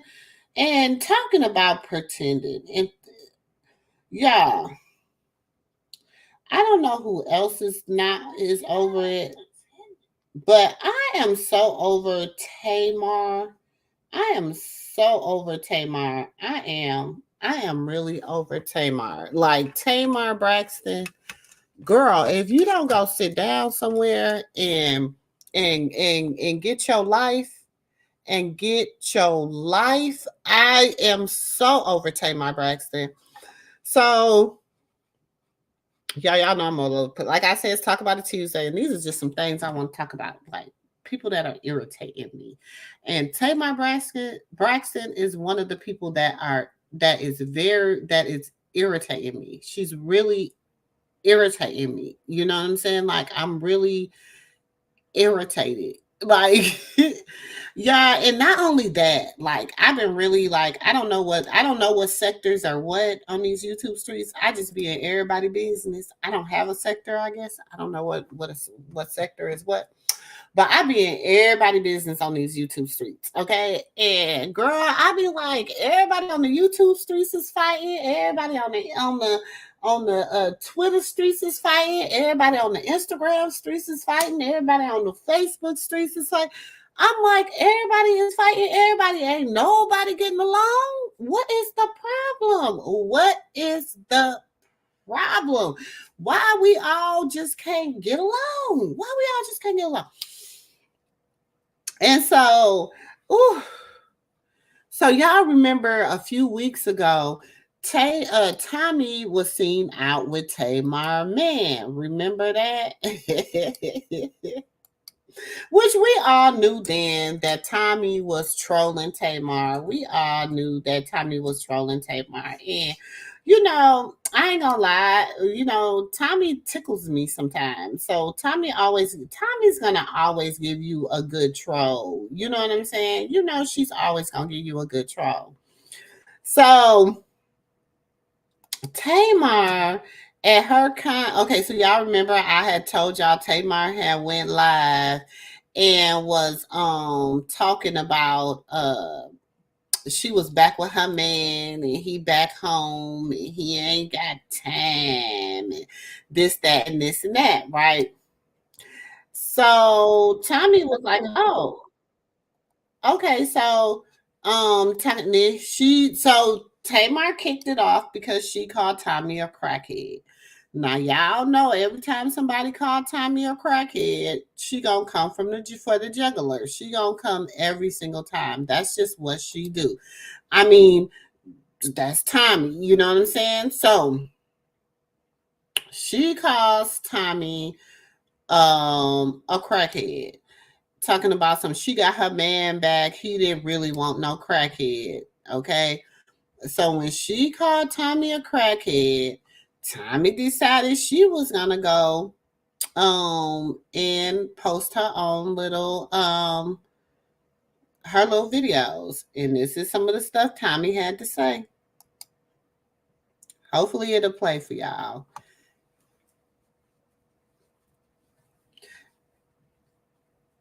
And Tommy, you know, and Tommy didn't stop there, child. She keep cutting up on it because now, you know, she call him Mr. Vanilla, and she call him Mr. Vanilla. Now she say Mr. Vanilla. Hold on, let's see.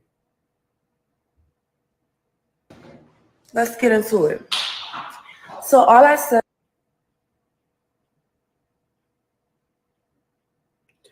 Oh, this is getting on my nerves tonight, y'all. Hi. All I said was.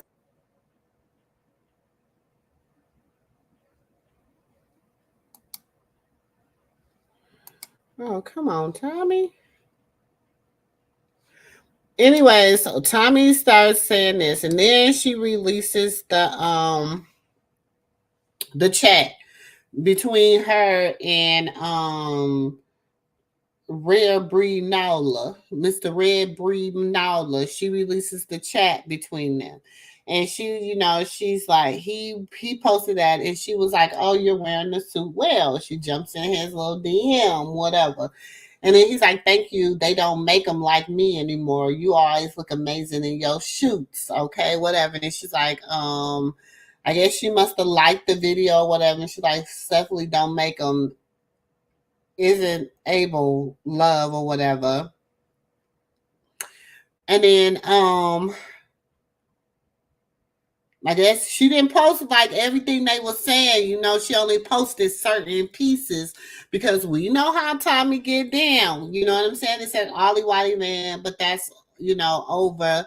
You see, she ain't post whatever he said, you know what I'm saying? Always said, thank you. Definitely don't make them like you anymore, love. Thanks, I appreciate you, respect. We should grab dinner when you are available. And then she was like, well, where are you located? He was like, Atlanta, my base law firm is there. So, you know, she reported. But the sad situation is like, we're Black. And she was basically like, you sitting up here, you know, basically going hard over this clear milkman. And since we both Black, you know what I'm saying? Like, why is you sitting up here acting like that over this clear milkman? Why? What is the purpose? What is you doing that for? But, you know, Tamar, yes, they are a lot of keyboard gangsters and a lot of fakery and uckery. You know what I'm saying? You know the other word. There's a lot of that, too. And I'm so over it. I am really over it. You know, like I said, I be in everybody's business. And the whole Jaguar Wright mess is messy. The whole Krishan Rock mess is messy. The whole Diddy stuff is messy. You got you know, did anybody watch the Cameron and I watched the Cameron and Charleston White video. I'm impartial to Charleston White, y'all, because I'm here in the DFW area. Okay, and my son was also a one of my sons was teenagers in Fort Worth, and people was like, oh, Mr. White been in politics and stuff. But to be honest, y'all, I didn't hear about nothing until I started hearing about him and controversy and stuff on the internet and snitching and all this and stuff like that. In the hood, I'm just saying he's not highly favored. You know what I'm saying? I don't know. We only see certain parts of a person. We see what he say online. We see what he's saying on the internet. You know what I'm saying? And we judge him because, see, look, my daddy and my mom used to tell me this. Two things can be right at the same time. You know what I'm saying? Two things can be right at the same time. He could be a good man. He could be but he also can be an asshole. You know what I'm saying? Like, let's be honest. He got some issues. He got some things that he needs to work on. And people was like, oh, people just don't like his delivery. It's to me, it's more than that. I also listen to what a person say. You know what I'm saying? And people be like, oh, I just started ignoring him when he go off on his rants. But is that good? Are we helping him? Are we helping the community? I mean, what are we doing? What are we doing? And for a lot of people that really are true diehard Charleston White fans, they're not members of this area or this community. They don't understand, like,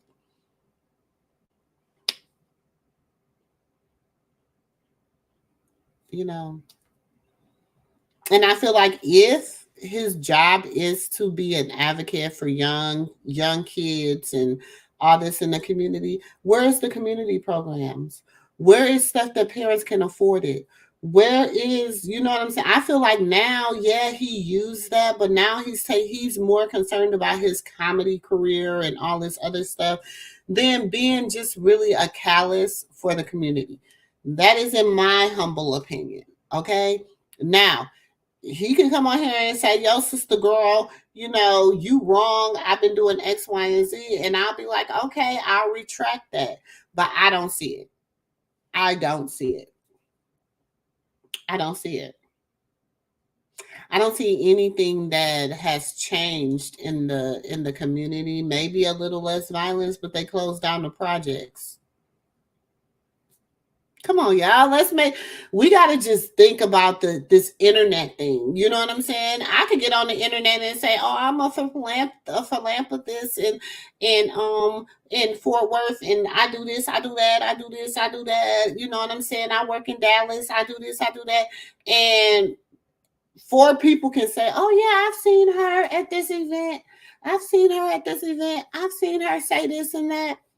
And then, you know what I'm saying? That's enough witnesses for the internet. Show me some videos where you're really out here grinding in this community. And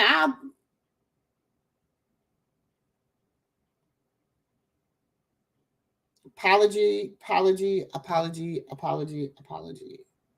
And I'm a woman of my word. You know what I'm saying? So, and then we got who else is out here? So then he did a interview with Just Hilarious. Now, Just Hilarious, personally, I like Just Hilarious. A lot of people don't, but personally, I like Just Hilarious. You know what I'm saying? She just remind me of one of my old school crazy cousins. You know what I'm saying? And like, she's one of them people, either you like her or you don't. It's like no in between. Like, either you like her or you don't. But you know what I'm saying? This is my thing. We have to we have to kind of listen to people, because I honestly enjoyed her and Cam Newton's interview. I watched the interview. I enjoyed it. You know what I'm saying? I got a little bit more insight on her and the little Country Wayne situation and whatever. And like she was saying, and even Cam Newton was saying, see, people don't understand. You got to listen to people. They were saying that if it wasn't for Country Wayne, they wouldn't be like, he wouldn't even have his little show. Because Country Wayne was the one was like, kind of like, you got to do this. You got to put out here. You got to do this. You know, have you ever thought about Facebook? Have you ever thought about YouTube? Have you ever thought about this and this and this? And they say he's that type of man, that he puts everybody up on game, that he just really like be wanting to see you win. And she's like, if it wasn't for him, I guess, betraying her and being married or whatever, that she wouldn't be, you know, like, he was a cool cat. He was a cool person. So, you know, I really enjoyed her interview. I did. I'm gonna drop the link.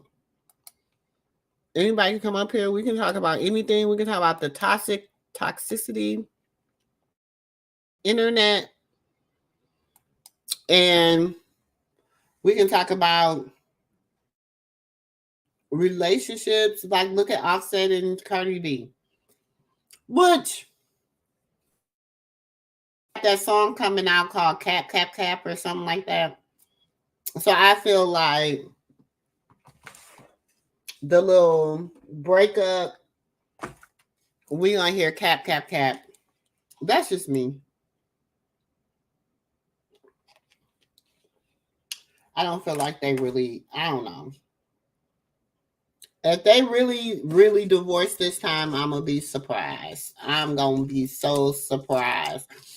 Then, you know, there's rumors allegedly Todd and Candy supposed to be splitting. Allegedly. I don't know. That's what they say. I don't know. That's word on the curb. Allegedly. I don't know. Okay.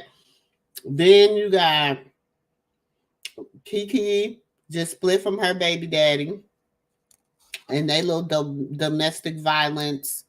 So let me see if I close some of these tabs with this thing. Stop lagging. And a lot of her domestic, you know, in their domestic violence situation. Then you got who else done left their man lately? We got Jenny Ma and Jeezy. And now they battling it out. And y'all, I don't know how many of y'all follow Housewives of Atlanta, but did y'all see that Kenya finally got her divorce? She been finally granted her divorce. I'm like, okay, Kenya, about time, girl, because you've been trying to get a divorce and trying to get free of Mark for a long time. So I'm glad you is finally getting your freedom.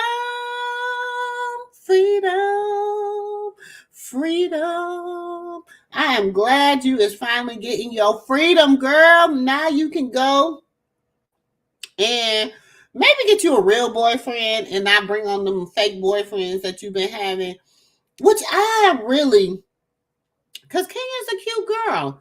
Kenya is a very cute girl. So I cannot understand for the life of me why Kenya cannot,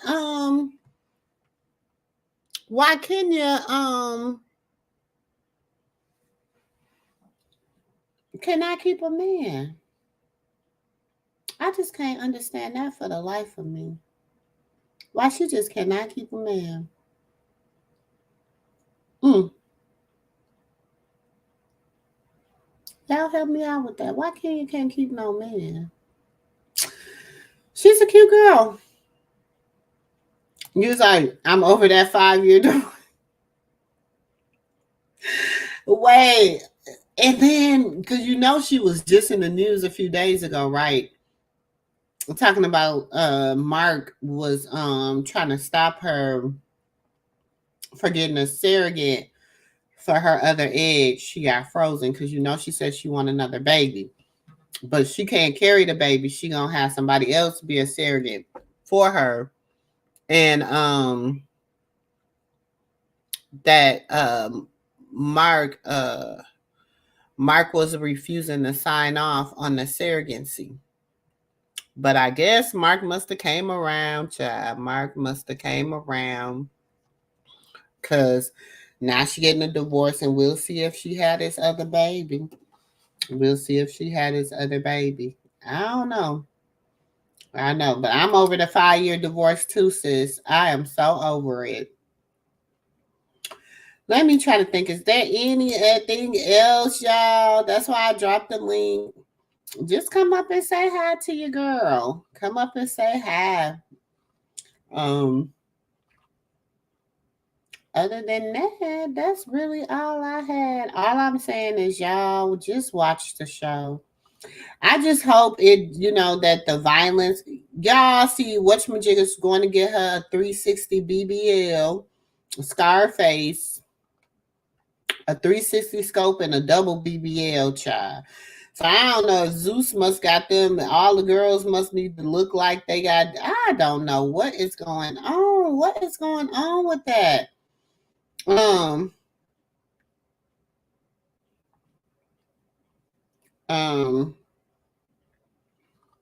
Blueface has said the baby wasn't his. We know that, and they better not use Candy surrogate no more. They better not use Candy surrogate no more. 2000 because Shamia baby. I'm not trying to, but Shamia baby done had all kind of problems from that surrogate. Because that surrogate ended up having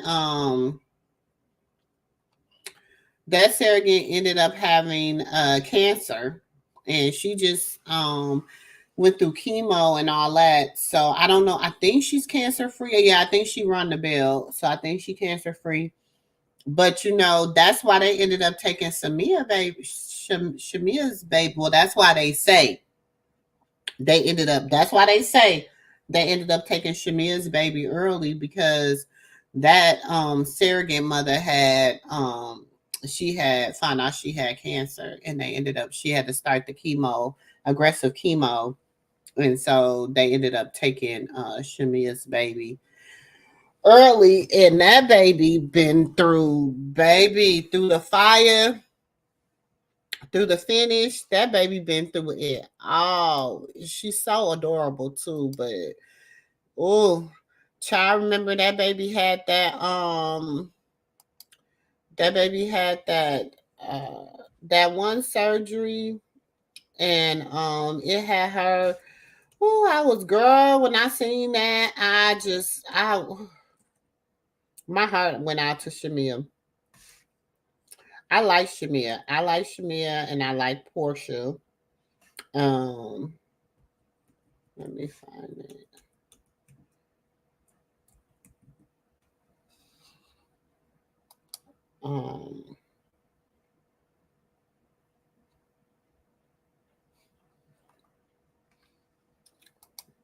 So little Shiloh.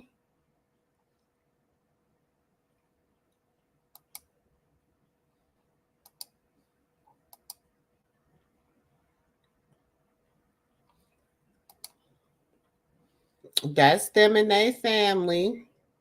That is them and their family. Oh my gosh. So that's and that little girl, the little first little she looks so much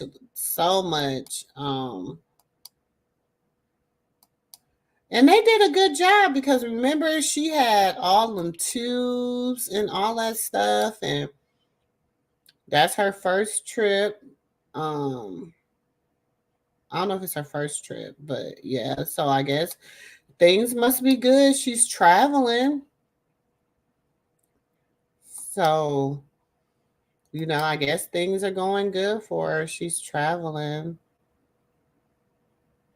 It says she has a gastric emptying scan done to evaluate how much food is left in her stomach after an hour. She was a bit cranky because she couldn't eat 4 hours prior, and she's like her mama. She loves to eat. So far, so good. Everyone here at Boston Children's has been so kind. Thanks for all of your well wishes and love. You are such great best friends. I know that had to been hard for her, man. Y'all, like, just watching her baby go through this. That baby done, I mean, I done seen this girl get on live and cry and cry and cry about her baby. Like, you know, so I think that's, people be like, oh, she went back to work and she did this and she did that. But she's a mother. She's a mother, you know what I'm saying? And she's growing so big. So, it's a good thing. It's a good thing. And Princess Shia, oh, I love Princess Shia. Princess Shia. That's the first baby. So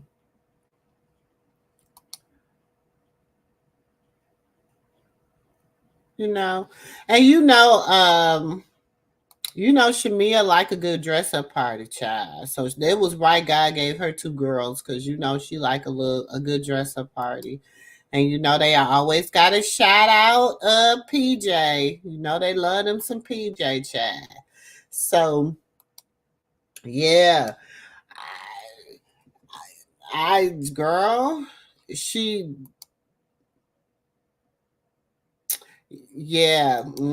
that's what happened, girl. She is adorable. She is so adorable. She is so adorable. So yeah, I don't know how that whole surrogacy thing is gonna go for her. I'm assuming it's gonna be somebody Dr. Jackie, because I feel like everything Bravo do, they keep it in that circle.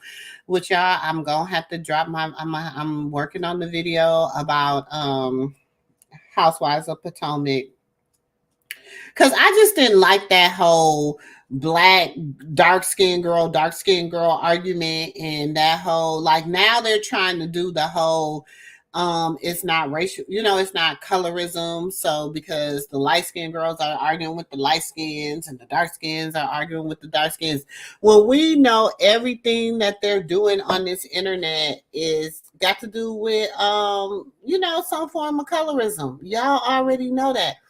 Because even this little wilding out thing that Nick Cannon is doing with Zeus, yeah, I'm feeling some kind of way about it. I don't know about y'all, but I am feeling some kind of way about it because it's just so stereotypical. Y'all don't think that it's being stereotypical? I mean, I think the stereotypes is horrible that they're let me find the little. I thought it was on here. Let me see.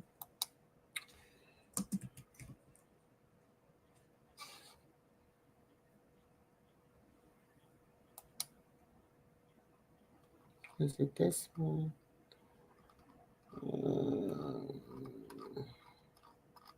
Okay. So, like this one. Little people versus tall people.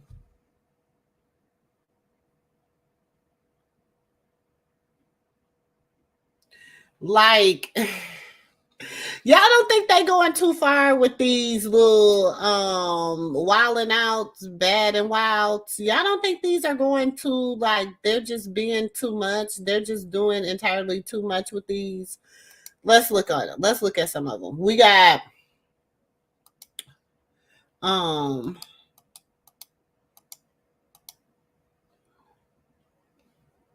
on. We got the Baddies versus the Bad Girls Club. The Baddies versus Jocelyn Cabaret. chocolate goddesses versus caramel goddesses. Now, y'all remember that was light skin versus dark skin. Y'all remember that? That was light skin versus dark skin. BBWs versus slim girls. Fake asses versus natural asses. TT versus vanity. Girl, if y'all don't go sit down somewhere, as in Voodoo say, go lay down. If y'all don't go sit down somewhere, fake butts versus natural butts. Okay, this was the topic. This was the topic. Okay, I'm just like, and then it be the performers for me, because tonight, what isn't Jaden performing for one? Which one is she performing for? You know what I'm saying? She's performing for one of the Zeus's things tonight, child. So I'm like, y'all need to stop. I do not like it. I don't like it. I don't like it. I don't like it. I think it is horrible. I think how they're doing it is horrible. How they're I don't like it. I just don't like it, y'all. Like, that's just me. Maybe I'm just being an old prude. Okay, call me an old prude if you want to. But I just don't like the way they going about doing the different, the way how they, like, caramel chocolate goddesses versus caramel goddesses, when first y'all had light skin versus dark skin, but now they chocolate goddesses versus light skin guy. If y'all don't stop, that is some foolishness. I'm telling y'all, this internet is evil. The internet is evil. I don't care what nobody say. The internet's evil. It's evil.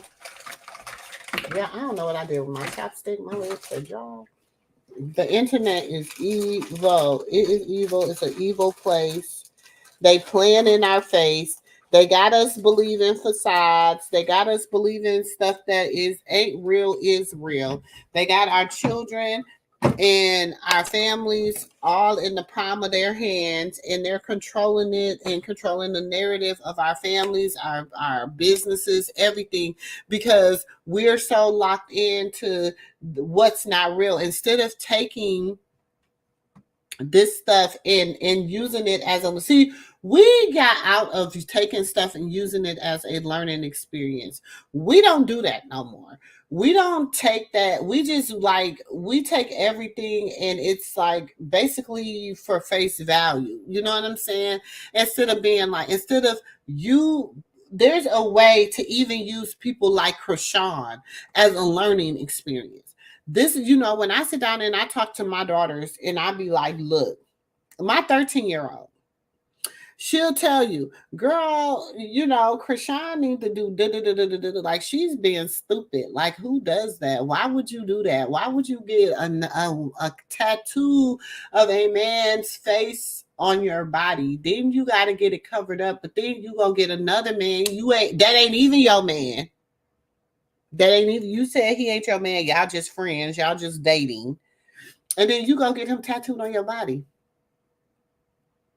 Make it make sense. Is it just me?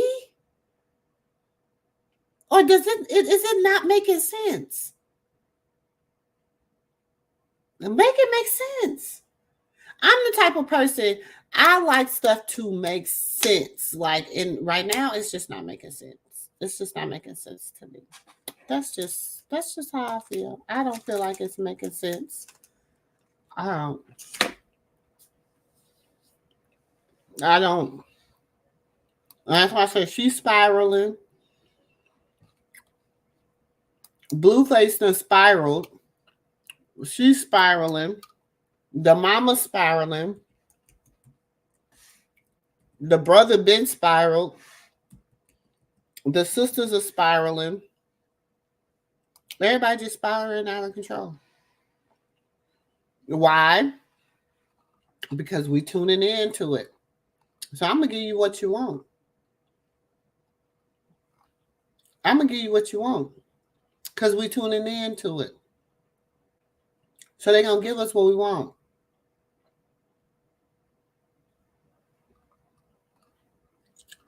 And the more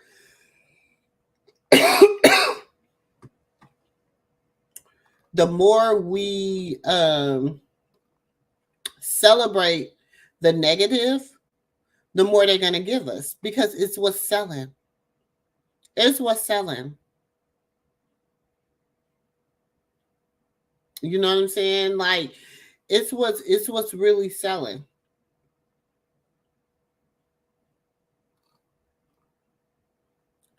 But we can't, like, you know, people like, oh, y'all shouldn't celebrate.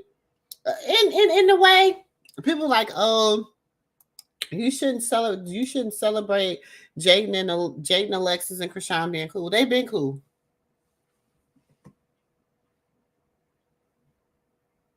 They've been cool.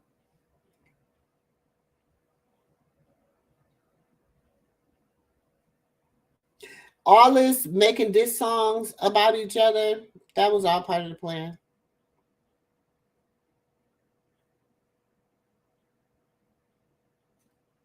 That Carlissa set up to come to the internet with the bullshit. I'm just saying. You might not believe me. You might, oh, sister girl, no. But I'm telling y'all. That's why it had to go the way it. Come on, y'all. Let's put on our thinking caps. I'm gonna break this down and then I'm gonna get up off of here. I'm about to just break. I'm gonna break women down. I'm gonna break the hood down. I don't know. You know what I'm saying? And on replay gang, for anybody that replay it, share it, whatever. I'm just gonna give you a little what they call it, hood advice. Maybe that's a good word for it. Okay. Woman to woman, old school 50-year-old woman talking. This is some real game, recognized game, whether it's good game, bad game, or just game. I recognize it. Okay. I'm gonna tell you how this all went down. Blue really did fall for Krishan, but he wasn't supposed to. He was supposed to he had to play the part. He had to play like he was, falling for her. But it really wasn't that he really was supposed to really fall for her. They really wasn't supposed to be sleeping together. They really wasn't, all of that was really never part of the plan. It wasn't, you know what I'm saying?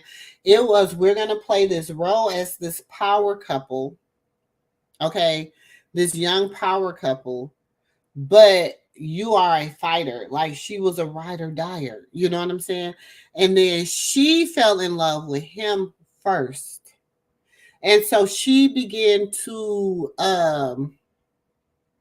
give him that something he never had before. How a woman just love on a man that come from like, even though Clarissa say she loved Blueface, he didn't have a positive black woman experience because he never really dated black women.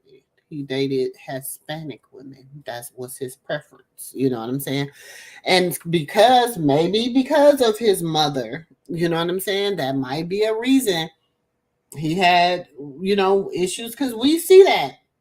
We see that a lot of, and people don't want to have this conversation, but a lot of black men don't date black women because they got mommy issues. I said it. And do. And they don't want nobody, you know how back in the day they used to tell you, you need to find a husband like your daddy and a woman like your mama. Remember them days when they used to be like, you need to find you a man like your daddy or a woman like your mama. If a man, and that whole saying, if a man don't love his mama, how can he love you? Are we? Is this an example? I'm just saying. Let's look at examples. If we want to take them, and if we want to use them to whatever, we got to break this stuff down. You know what I'm saying? Do he treat his women like he treat his mama? Yes, he does. He talked to him like he talked to his mama. He treats them like he have expectations, the same expectations he have of his women he has of his mama. The only difference is they're not physically, physical, but the emotional, the spiritual. Come on, y'all. Let's keep it real. All that stuff is still there. This boy had so much emotional trauma. And we see Carlissa. Y'all think Carlissa done changed? Carlissa been the same. We see how she is. She ain't nothing changed. She say she'll do anything for clout. She done made it. She said she done made it. She said she blue checking them, baby.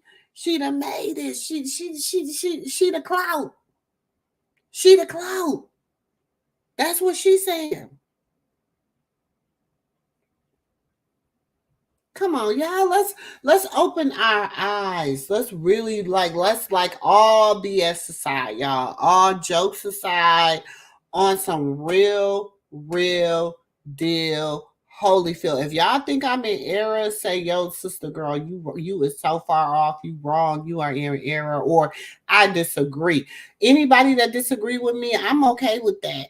But I'm just telling you, in my research,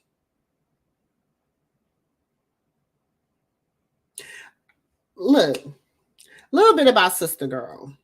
Sister Girl is a certified doula, a licensed bartender, a licensed cosmetologist, a degree in human service, specialize in a degree in religious studies.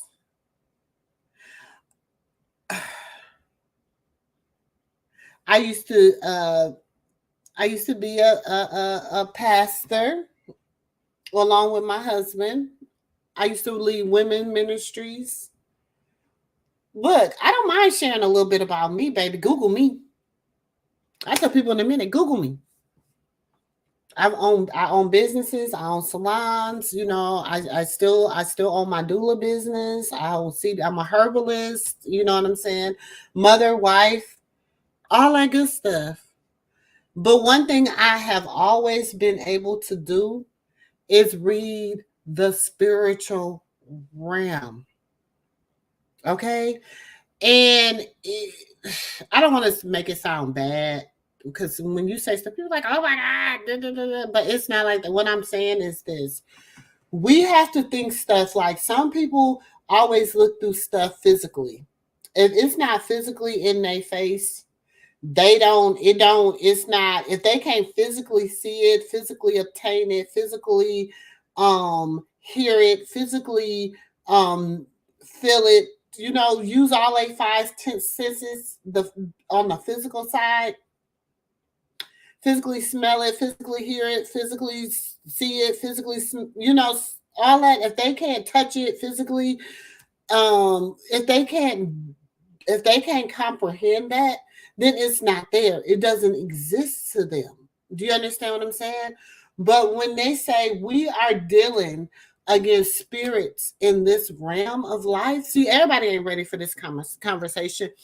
We are dealing with the spiritual. We are living in times where the spirit, where God has released so much into this realm of the earth, or this realm of the spirit. At some point, I don't even be thinking like we on like planet Earth. That's something somebody made up. Ain't nobody ever, God didn't say I created Earth.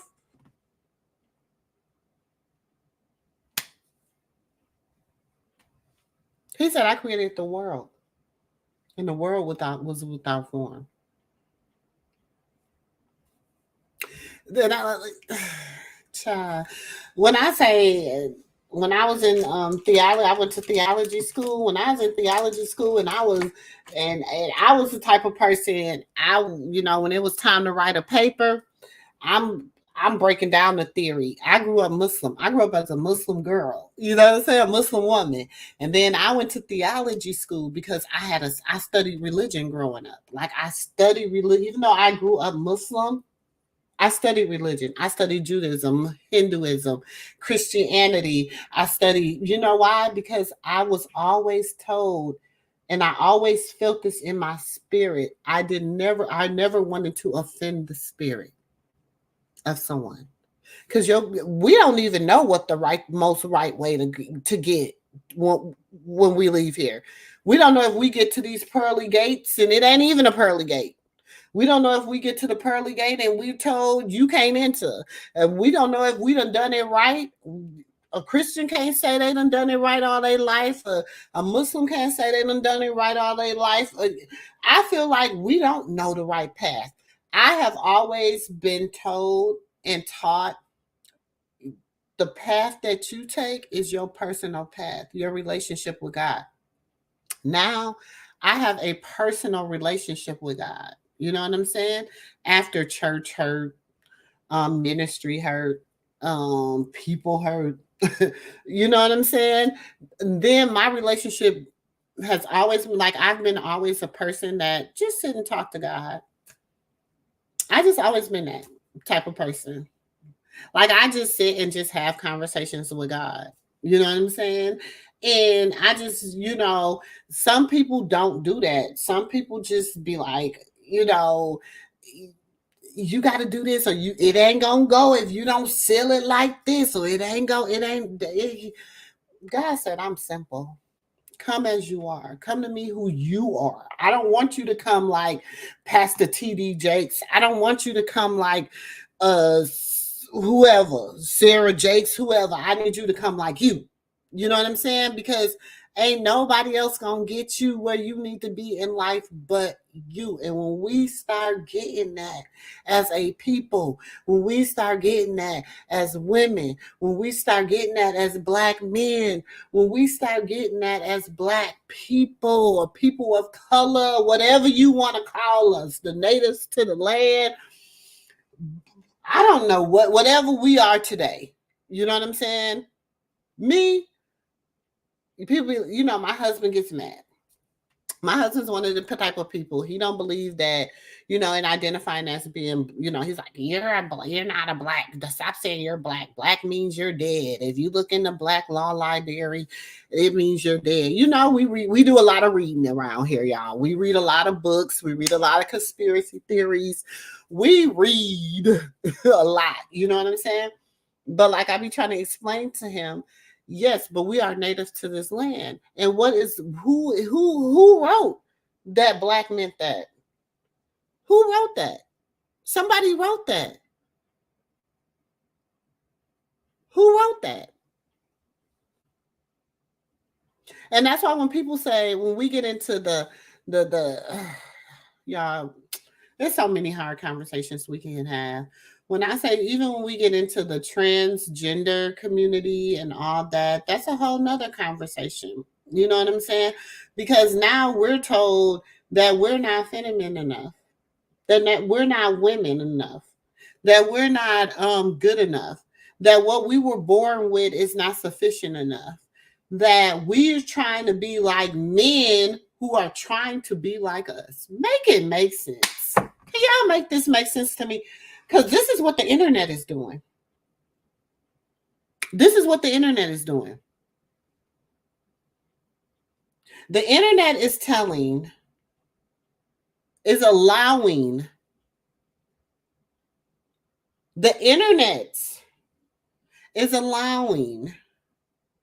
young Black men to tell young Black women that they are not women, they are not feminine enough, that they're not women, They have to be, because they read. Now, come on, y'all. I'm 50 years old. Now, y'all can tell me if y'all wrong. And I'm a very educated woman. Like, I got degrees. I'm very educated. Okay. And they're trying to tell me, because it is written a few years ago, that we, after all this, y'all got to think now. Let me tell y'all this story too. Before I get into saying this, I'm going to tell y'all this story. And this is an honest to God story. My daughter, she's 27. She had to have been maybe about 2 years old. Okay. Her families are her parents are her grandparents are pastors. They pastor a church in Michigan, and lovely people, the best people you will ever run into, sweet, kind, whatever. But and when I had my daughter, when I birthed my daughter, her father had just got incarcerated. Okay. So mind you, the first time he ever seen his daughter, he was behind bars, behind a glass. He didn't hold her for the first time until she was probably about 1.5, almost 2. Once he was transferred to a federal prison. So I was at their home in Michigan, and I had been there. I was there I had took her to see her meet her. Her father was actually in prison in Michigan, and I was up there to visit him.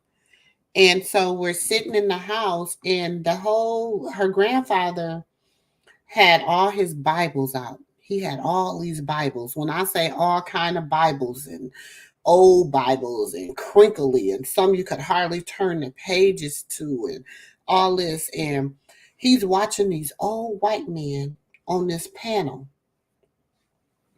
He's in front of the TV, y'all. And he watching them, and he writing, and he's going through it, and he's finding it, and he's writing, and he's going through it. And I'm like, finally I went and I asked him, I said, sir, well, can I ask, what are you watching? Because he's been watching it, And he's like, they're revising the Bible, and I'm making sure that they're doing it right. Blew my mind. Blew my mind, y'all. I said, they're doing what? He said, they're rewriting the Bible. Mind you, I'm a Muslim girl. I'm still Muslim. I'm a Muslim girl. So I'm like, I said, what do you mean they're rewriting the Bible? He was like, honestly, they do that. They take out what's relevant that they need. They take out what they want and leave what you need. Y'all, that was 25 years ago. Y'all look at the world. Just look at the world in them 25 years. When there was a panel,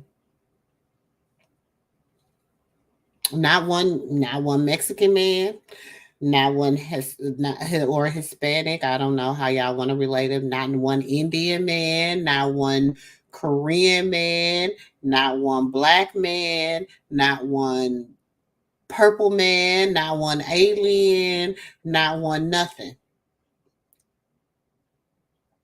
A whole table full of white men.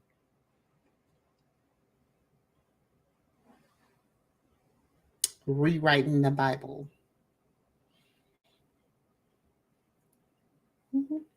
This was about it had to have been probably around 98. So look for the revisions. Look for the Revised Bible in 98. Between 97 and 98. Look for the Revised Bible. It was before 2000. My daughter was born in 96. It was before 2000. Pay attention. Y'all better pay attention. Y'all better pay attention. Before the internet was as big as it is now. Before now, people, y'all, come on now. Pay attention. Now people just, if it ain't Google, it ain't true. I can tell my kids something and they'd be like, well, I went to Google. Do you know somebody got to input that stuff into Google? Y'all make it make sense. Thank you, 2000. Thank you, boo. Come back and see me. Make it make sense.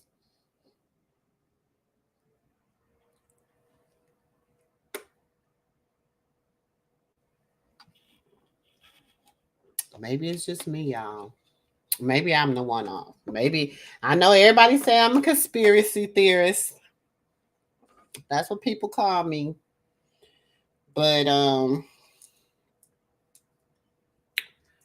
some of this stuff it don't be.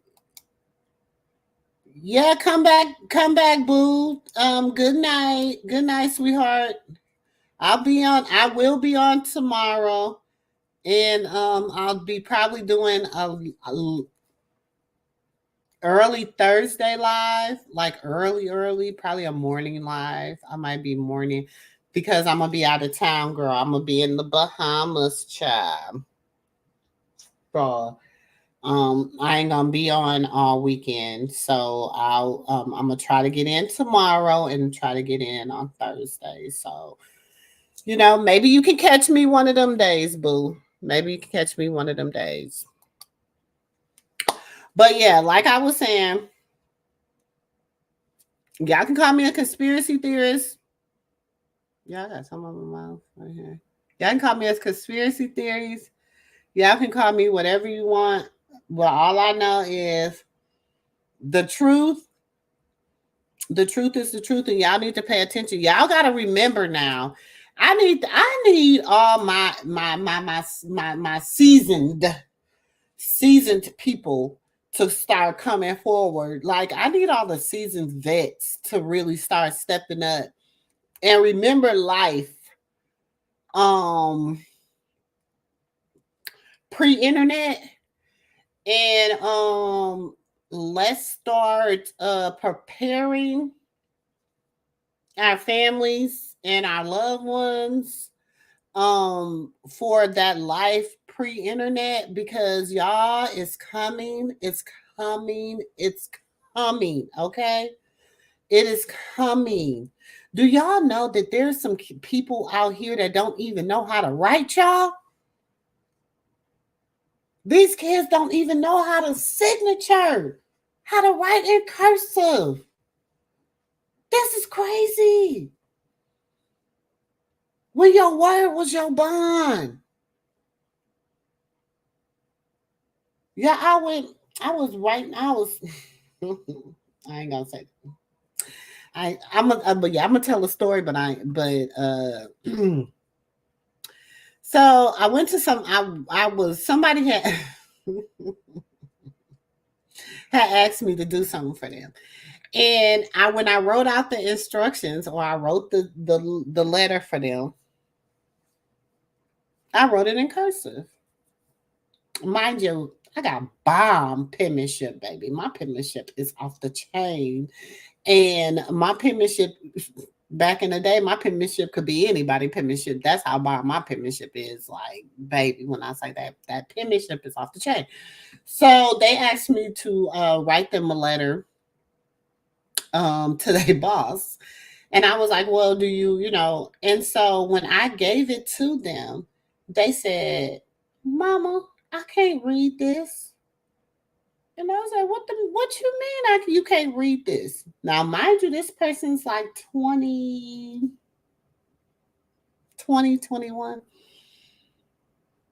She said, I don't know what this say, Mom. I said, what do you mean you don't know what it say? She said, this is your I said, oh, is my cursive is that fancy? And she was like, oh. So I said, well, I said, you know what? Okay. I said, so you don't want to. She's like, so how they gonna read it if I can't read it? I said, what? Y'all, when I say it blew my mind, like blew me. Because I'm like, what the hell? What the hell? That is what I said. What do you mean a 20-year-old? What do you mean a 20-year-old cannot read cursive writing? What do you mean?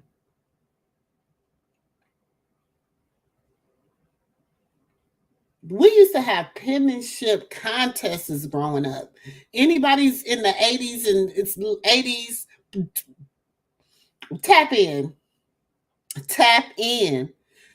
Do you know how much we used to have penmanship? Y'all, we love to write in cursive because sometimes that's how you can get your note across.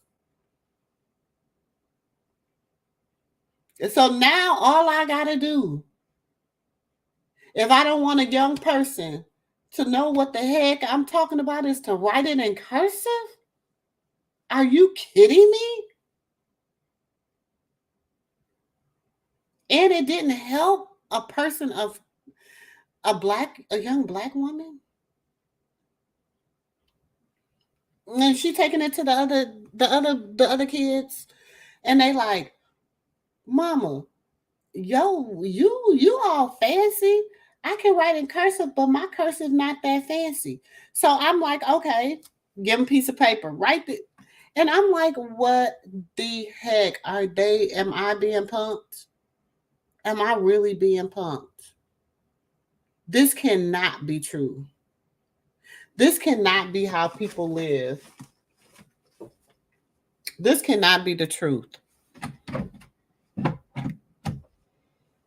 But that's where we living at. So how the question is, how do we change it? How do we change it? And where do it start? Do we take the examples of what not to be like out here? Y'all, I don't say much about people like Sexy Red and all them people because y'all, honestly, they not my forte. So I'm not in that genre. You know what I'm saying? I got in the car with my sister and she was listening to the Nicki Minaj album. I wasn't impressed. That's just me. I know there's some, I don't know what her people called. Barbs. I don't know what her people call in here. But I wasn't impressed. Okay. Like, I don't know. What is it going to take for us to win our communities back, win our people back, bring our young men back? Yeah, we don't even have young men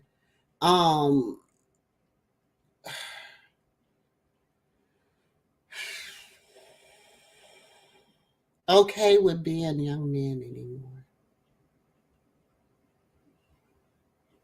Then they can't even be called to the carpet anymore. We can't even call people to the carpet anymore for their messed up choices and decisions. We can't even do it.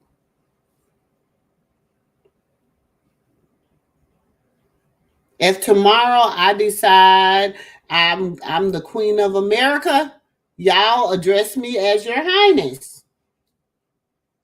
Because that's the world we live in.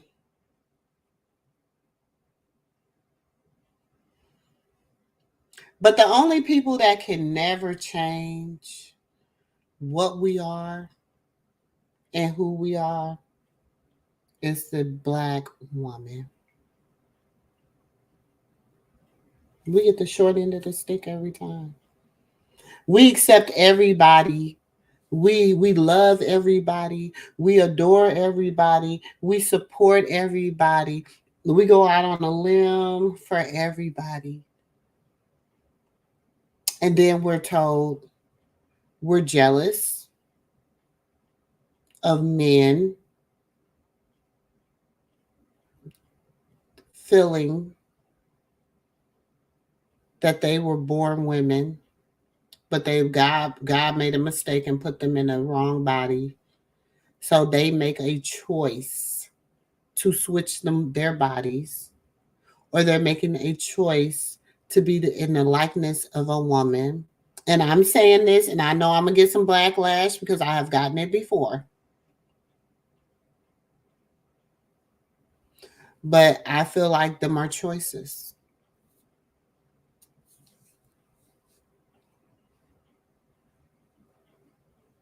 So what I'm going to choose, I'm going to choose to keep speaking up, even if it's the unpopular opinion. I'm going to choose to keep showcasing what is really happening in these internet streets. I'm going to continue showing you how the internet is so wicked and how it has us in a chokehold. We are in a chokehold. You got women that are, we talk about the Krishans, but we also have to talk about the housewives. We also have to talk about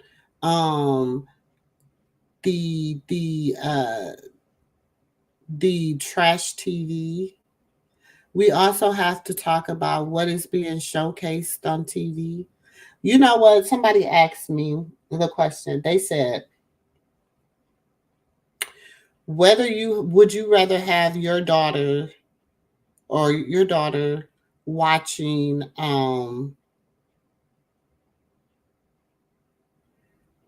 baddies? They said baddies or oh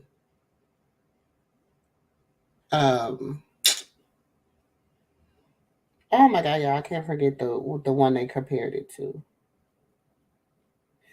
And I told them baddies. And I said, my reasoning being is, at least they're all honest. They're all women. And honestly, I'd rather her watch that sector versus her watching everything about altering who you are, as far as if you're a woman wanting to be a man or a man wanting to be a woman. I'm like, look, I tell people this all the time. Your choice is your choice, but you don't have to force me into saying one way or the other. I see you for you. Now, I will call you by your name. I will call you, but I'm not gonna, the others, I can't do it. That's just not, I'm old school. And y'all might say, oh, that's the problem. Too many old people, that's the problem. Well, let me be the problem. But I have to stand on my morals and where I'm at. You know what I'm saying? And I feel like this world is going to hell in a handbasket because we have lost the morals of this world. We don't have any morals anymore. We don't have anything anymore.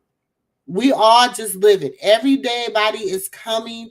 Every day, people are getting up and they're just surviving and just living. That's it. People don't have a moral compass anymore. It's gone. It's away. It's like it doesn't exist anymore. When we start bringing back common sense, when we stop getting out of this make-believe world that has been created for us to destroy us,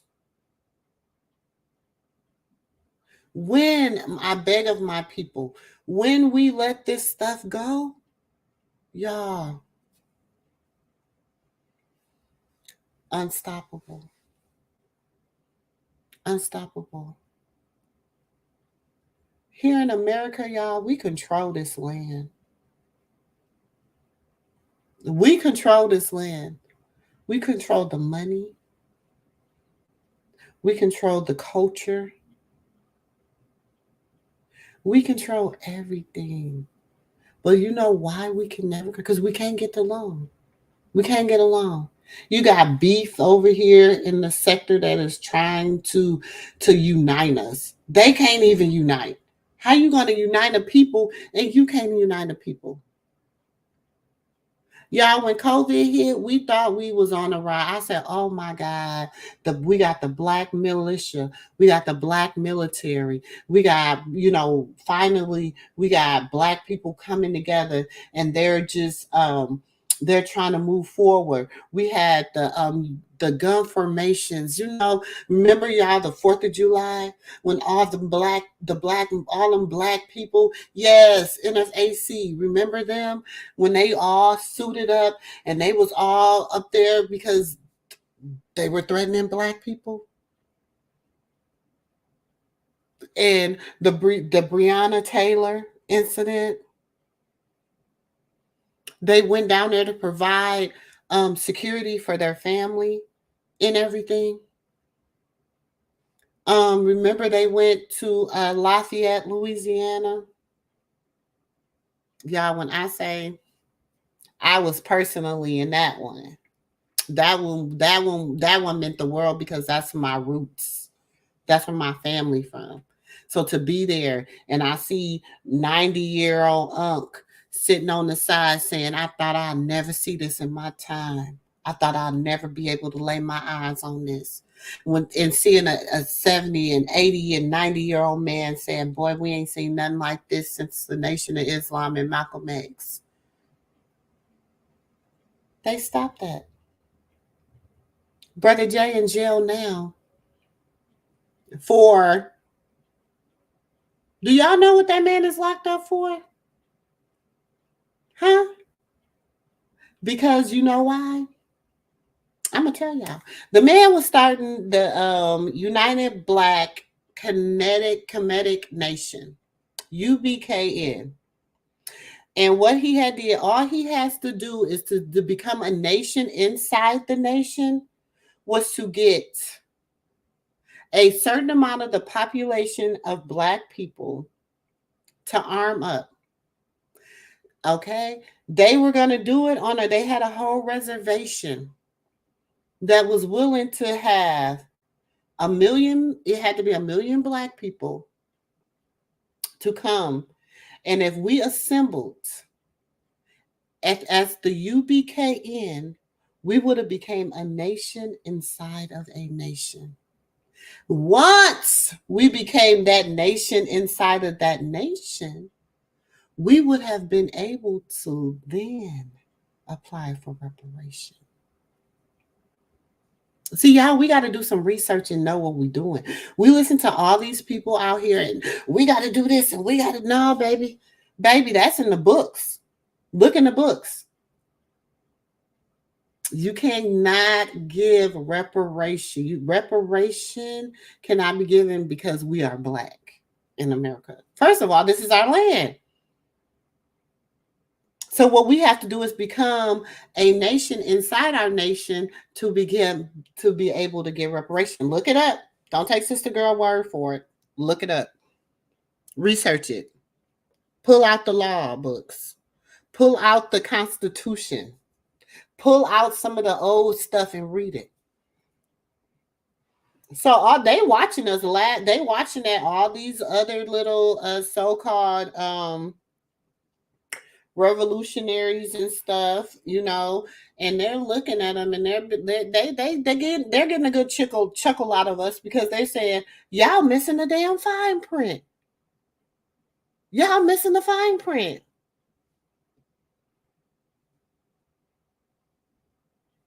So then they locked the month, 2 months Was it 2 months? About 2 to 3 months. Before the formation was supposed to take place.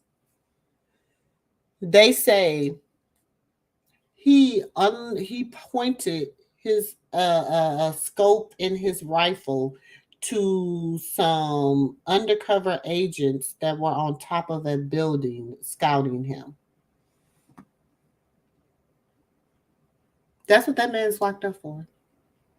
Because they said he pointed his gun at them. That's what that man was sentenced for. That man that did all these militias, that brought all these black people together. When I say it was lovely, y'all, to be out there among your sisters and brothers and not worry about nothing. Like, I didn't worry about nothing. The women were so protected. When I say they protected us, they protected us. My husband was with me, but when I say they protected each and every sister out there, they protected us. When I say they didn't, it was like we didn't worry about nothing. They tried everything. They tried to put off fake shots in the air, rile everything up, and it didn't work. It didn't work. And when they said, oh, 2,000, 3,000, 5,000, 10,000 can gather like this. Oh, and it's working. They're gathering. It's peaceful protesting. They armed, but they peaceful. We can't let 1 million and then they be coming. Then we owe them. We gotta really pay them now. Come on, y'all. Y'all ain't ready for this conversation. When I say it's deeper than what we think. So what happens then? Now what happens? What happened? COINTELPRO, baby. As always, COINTELPRO. COINTELPRO. Then you got these other revolutionaries. They can't get along. Everybody for the culture, but we can't even get along. How you for the culture? Because the culture needs unity, not division. So what culture are you for? Then we got all these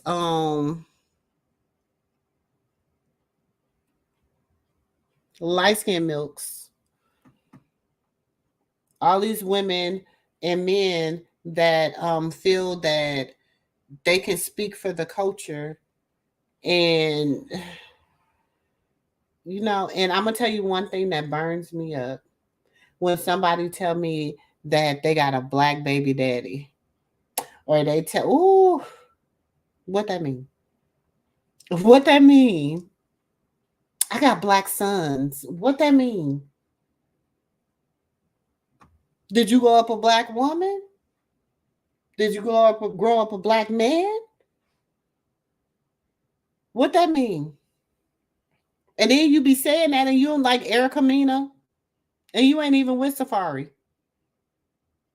But your first baby daddy was Hispanic, which is the culture you wanted to have a baby with.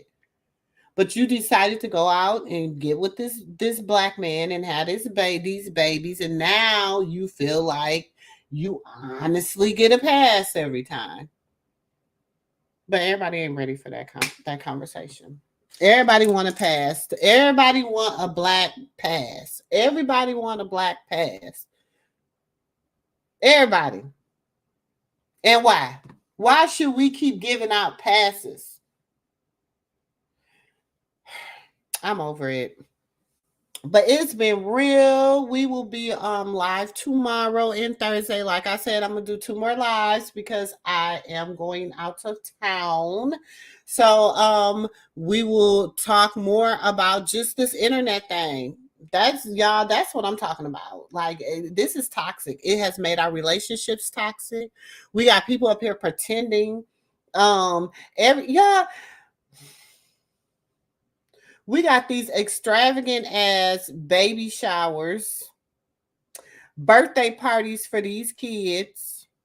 that they ain't even gonna, girl, please. You know, my most memorable birthday parties was with just my cousins and ice cream and cake and just hanging out and maybe Chuck E. Cheese. But you know, mine was basically my home parties when we would have talent shows and all this stuff. Child, y'all spending all these thousands and thousands and thousands of dollars on these kids' baby birthday, first and second and third and fourth birthdays, trying to live like the Joneses and can't even hardly pay your damn rent.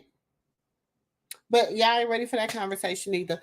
And all these $1 million baby showers that everybody is throwing, and they ain't even got no the mama sitting there single. What happened to just simple old baby showers? What happened to that? The daddy ain't even around. But y'all throwing, they ain't married. The baby born out of wedlock. We having these $14,000, these $1,000, $10,000, $5,000, $6,000 proms. $6,000 and $7,000 homecomings. Y'all, come on. But these kids gonna graduate college and you barely have enough money to send them graduate high school, you barely got enough money to send them to college. They struggling. That $10,000 you spent on that homecoming event, you could have put that aside for their first year of college. Make it make sense.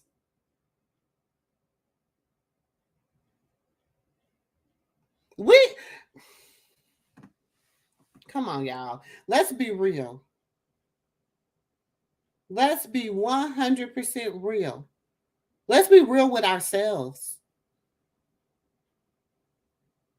We are doing so much ignorance as a people. Y'all spending $5,000 on a gown these girls ain't never going to wear again. And then y'all trying to sell them. Then they trying to go on eBay or whatever and marketplace and sell the gown. But the next girl that buy the gown, she want her mama to spend, but you trying to go, you done spend $5,000 for the gown, so I'm gonna put it on eBay for $2,500. Then you put the gown on eBay for $2,500. Don't nobody want to buy that gown that she done sweated her armpits in and all that stuff. You probably ain't even stuck the gown in the cleaners. And why I'm gonna buy a $2,500 gown for my daughter to go to homecoming?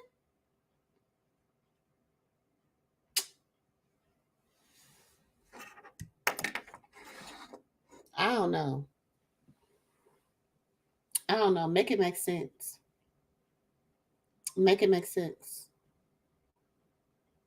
$5,000, boo. That can go in an educational fund. Take that $5,000, throw that $5,000 in an insurance policy. Let it make a little bit of change so that by the time they get ready to really get into the midst of their life, and some of them go to prom, some of them go to homecoming junior year and senior year. Some go sophomore, junior, and senior. Some go freshman, sophomore, junior, and senior. That's $20,000 you could have put in an insurance policy for your child. That when they get to where they need to be in life, they got something, they got a nest egg. Come on, y'all, we got to be smarter, man.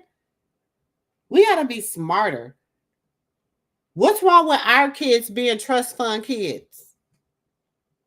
How you think the Rockefellers keep going? How you think the Hiltons keep going? How you think these people keep going? The Kennedys. Come on. The Obamas. Come on. Let's be, man, we got to be smart. We have to be smart, but nobody wants to ever have these hard conversations. Long as Sister Girl was on here and she was, yes, and da-da-da-da-da.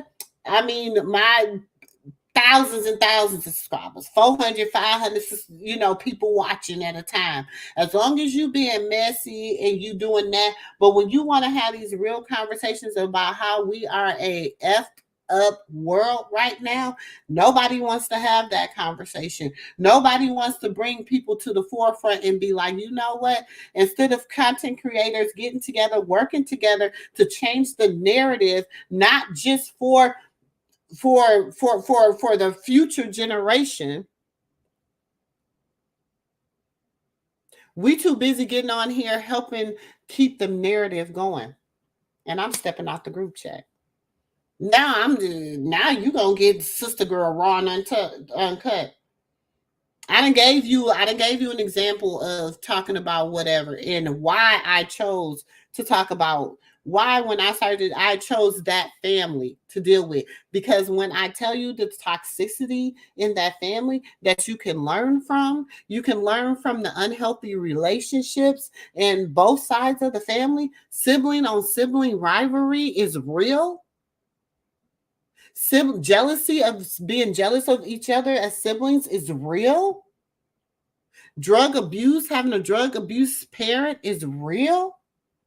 Being wards of the state is real. Redemption stories are real. Being a single mother trying to raise your kids when you ain't even got it together, when you trying to be a superstar too. So you trying to raise your kids to try to get to where you want to be. You know what? I was listening to what Carlitta's daddy said at that time. And he would say, you've been trying to do this for 20 some years. I'm glad you finally got it. You came out to LA to try to do this. This is the reason where you at.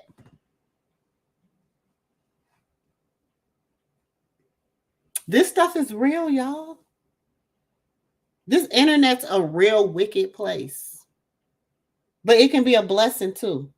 Because you can run into some people, some real genuine people like Michelle A.T.A. Lynn Brown. When I say the sister, love her. When I say the sister has always been 100% like real. And she's had to endure a lot. She's had to been disrespected in these YouTube streets. She's had to endure a lot.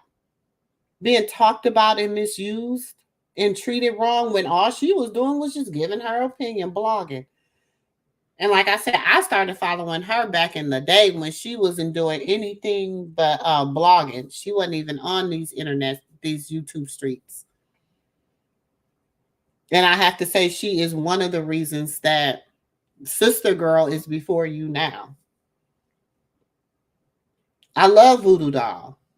Love her. That's my sister. You hear me? Love her. Love her. Love her insight on stuff. Love her. Love her. Love her. Love her rawness and her uncutness and her unapologetically self. She's unapologetically who she is. And I love that about her. Love it. I done ran across a few people on these YouTube streets that I vibe with. I really like them as people. As people. I've been rocking with, some of these people. I've been in these YouTube streets rocking with some of these people for a long time. And some of them I just had to quit rocking with because I'm like, bro, you went from being this type of, keeping it 100 to just going with the masses. And that's what a lot of people do. A lot of people took exactly what I was doing and with following Chrisean, and they jumped on the Chrisean bandwagon without, it never holds her accountable. That's my Sister Girl. When she messed up, I say, y'all, she messed up. When she doing good, y'all, she doing good. I have said, oh, she's just a 2020. Yes, I have said that. I will take ownership for saying that.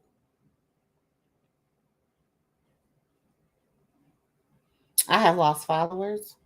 I have lost mods because I said she needs to be called to the carpet.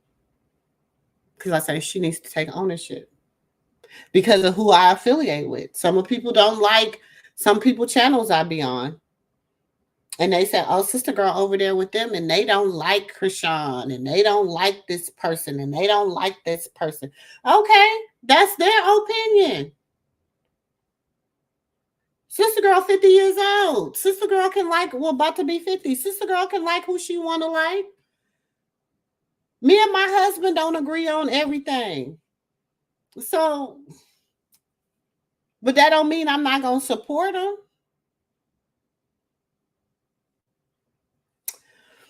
But yeah, I ain't ready for that conversation either. But it's your girl, sister girl. It's been real. It's been deal. It's been the deal. I will see y'all tomorrow. I love each and every one of y'all. Please like, comment, subscribe. Please, please, please, tune in. You know what? We might play trivia. We might. I don't know. We might. But yeah, tune in. I love each and every one of y'all. I appreciate each and every one of y'all for coming and hanging out with your girl in the Moo Moo room. I know it ain't always easy. It ain't always good. It ain't always what you want. You know what I'm saying? I know y'all like to come and get the tea, but I like to keep the tea brewing, but I also like to change the flavor sometime, okay? So we're not always going to get the same tea over here, okay? You're not always going to get some days you might get some hot cocoa. Some days you might get some strong brandy. You never know over here. But all I'm going to say is one thing about you, girl, I'm going to keep it 100 and I'm going to keep it real. And I am who I am. And I love being me. And it's your girl, sister girl, and I'll catch y'all in the next video. Peace. Love it, you know I'm crazy. So go ahead, drink up.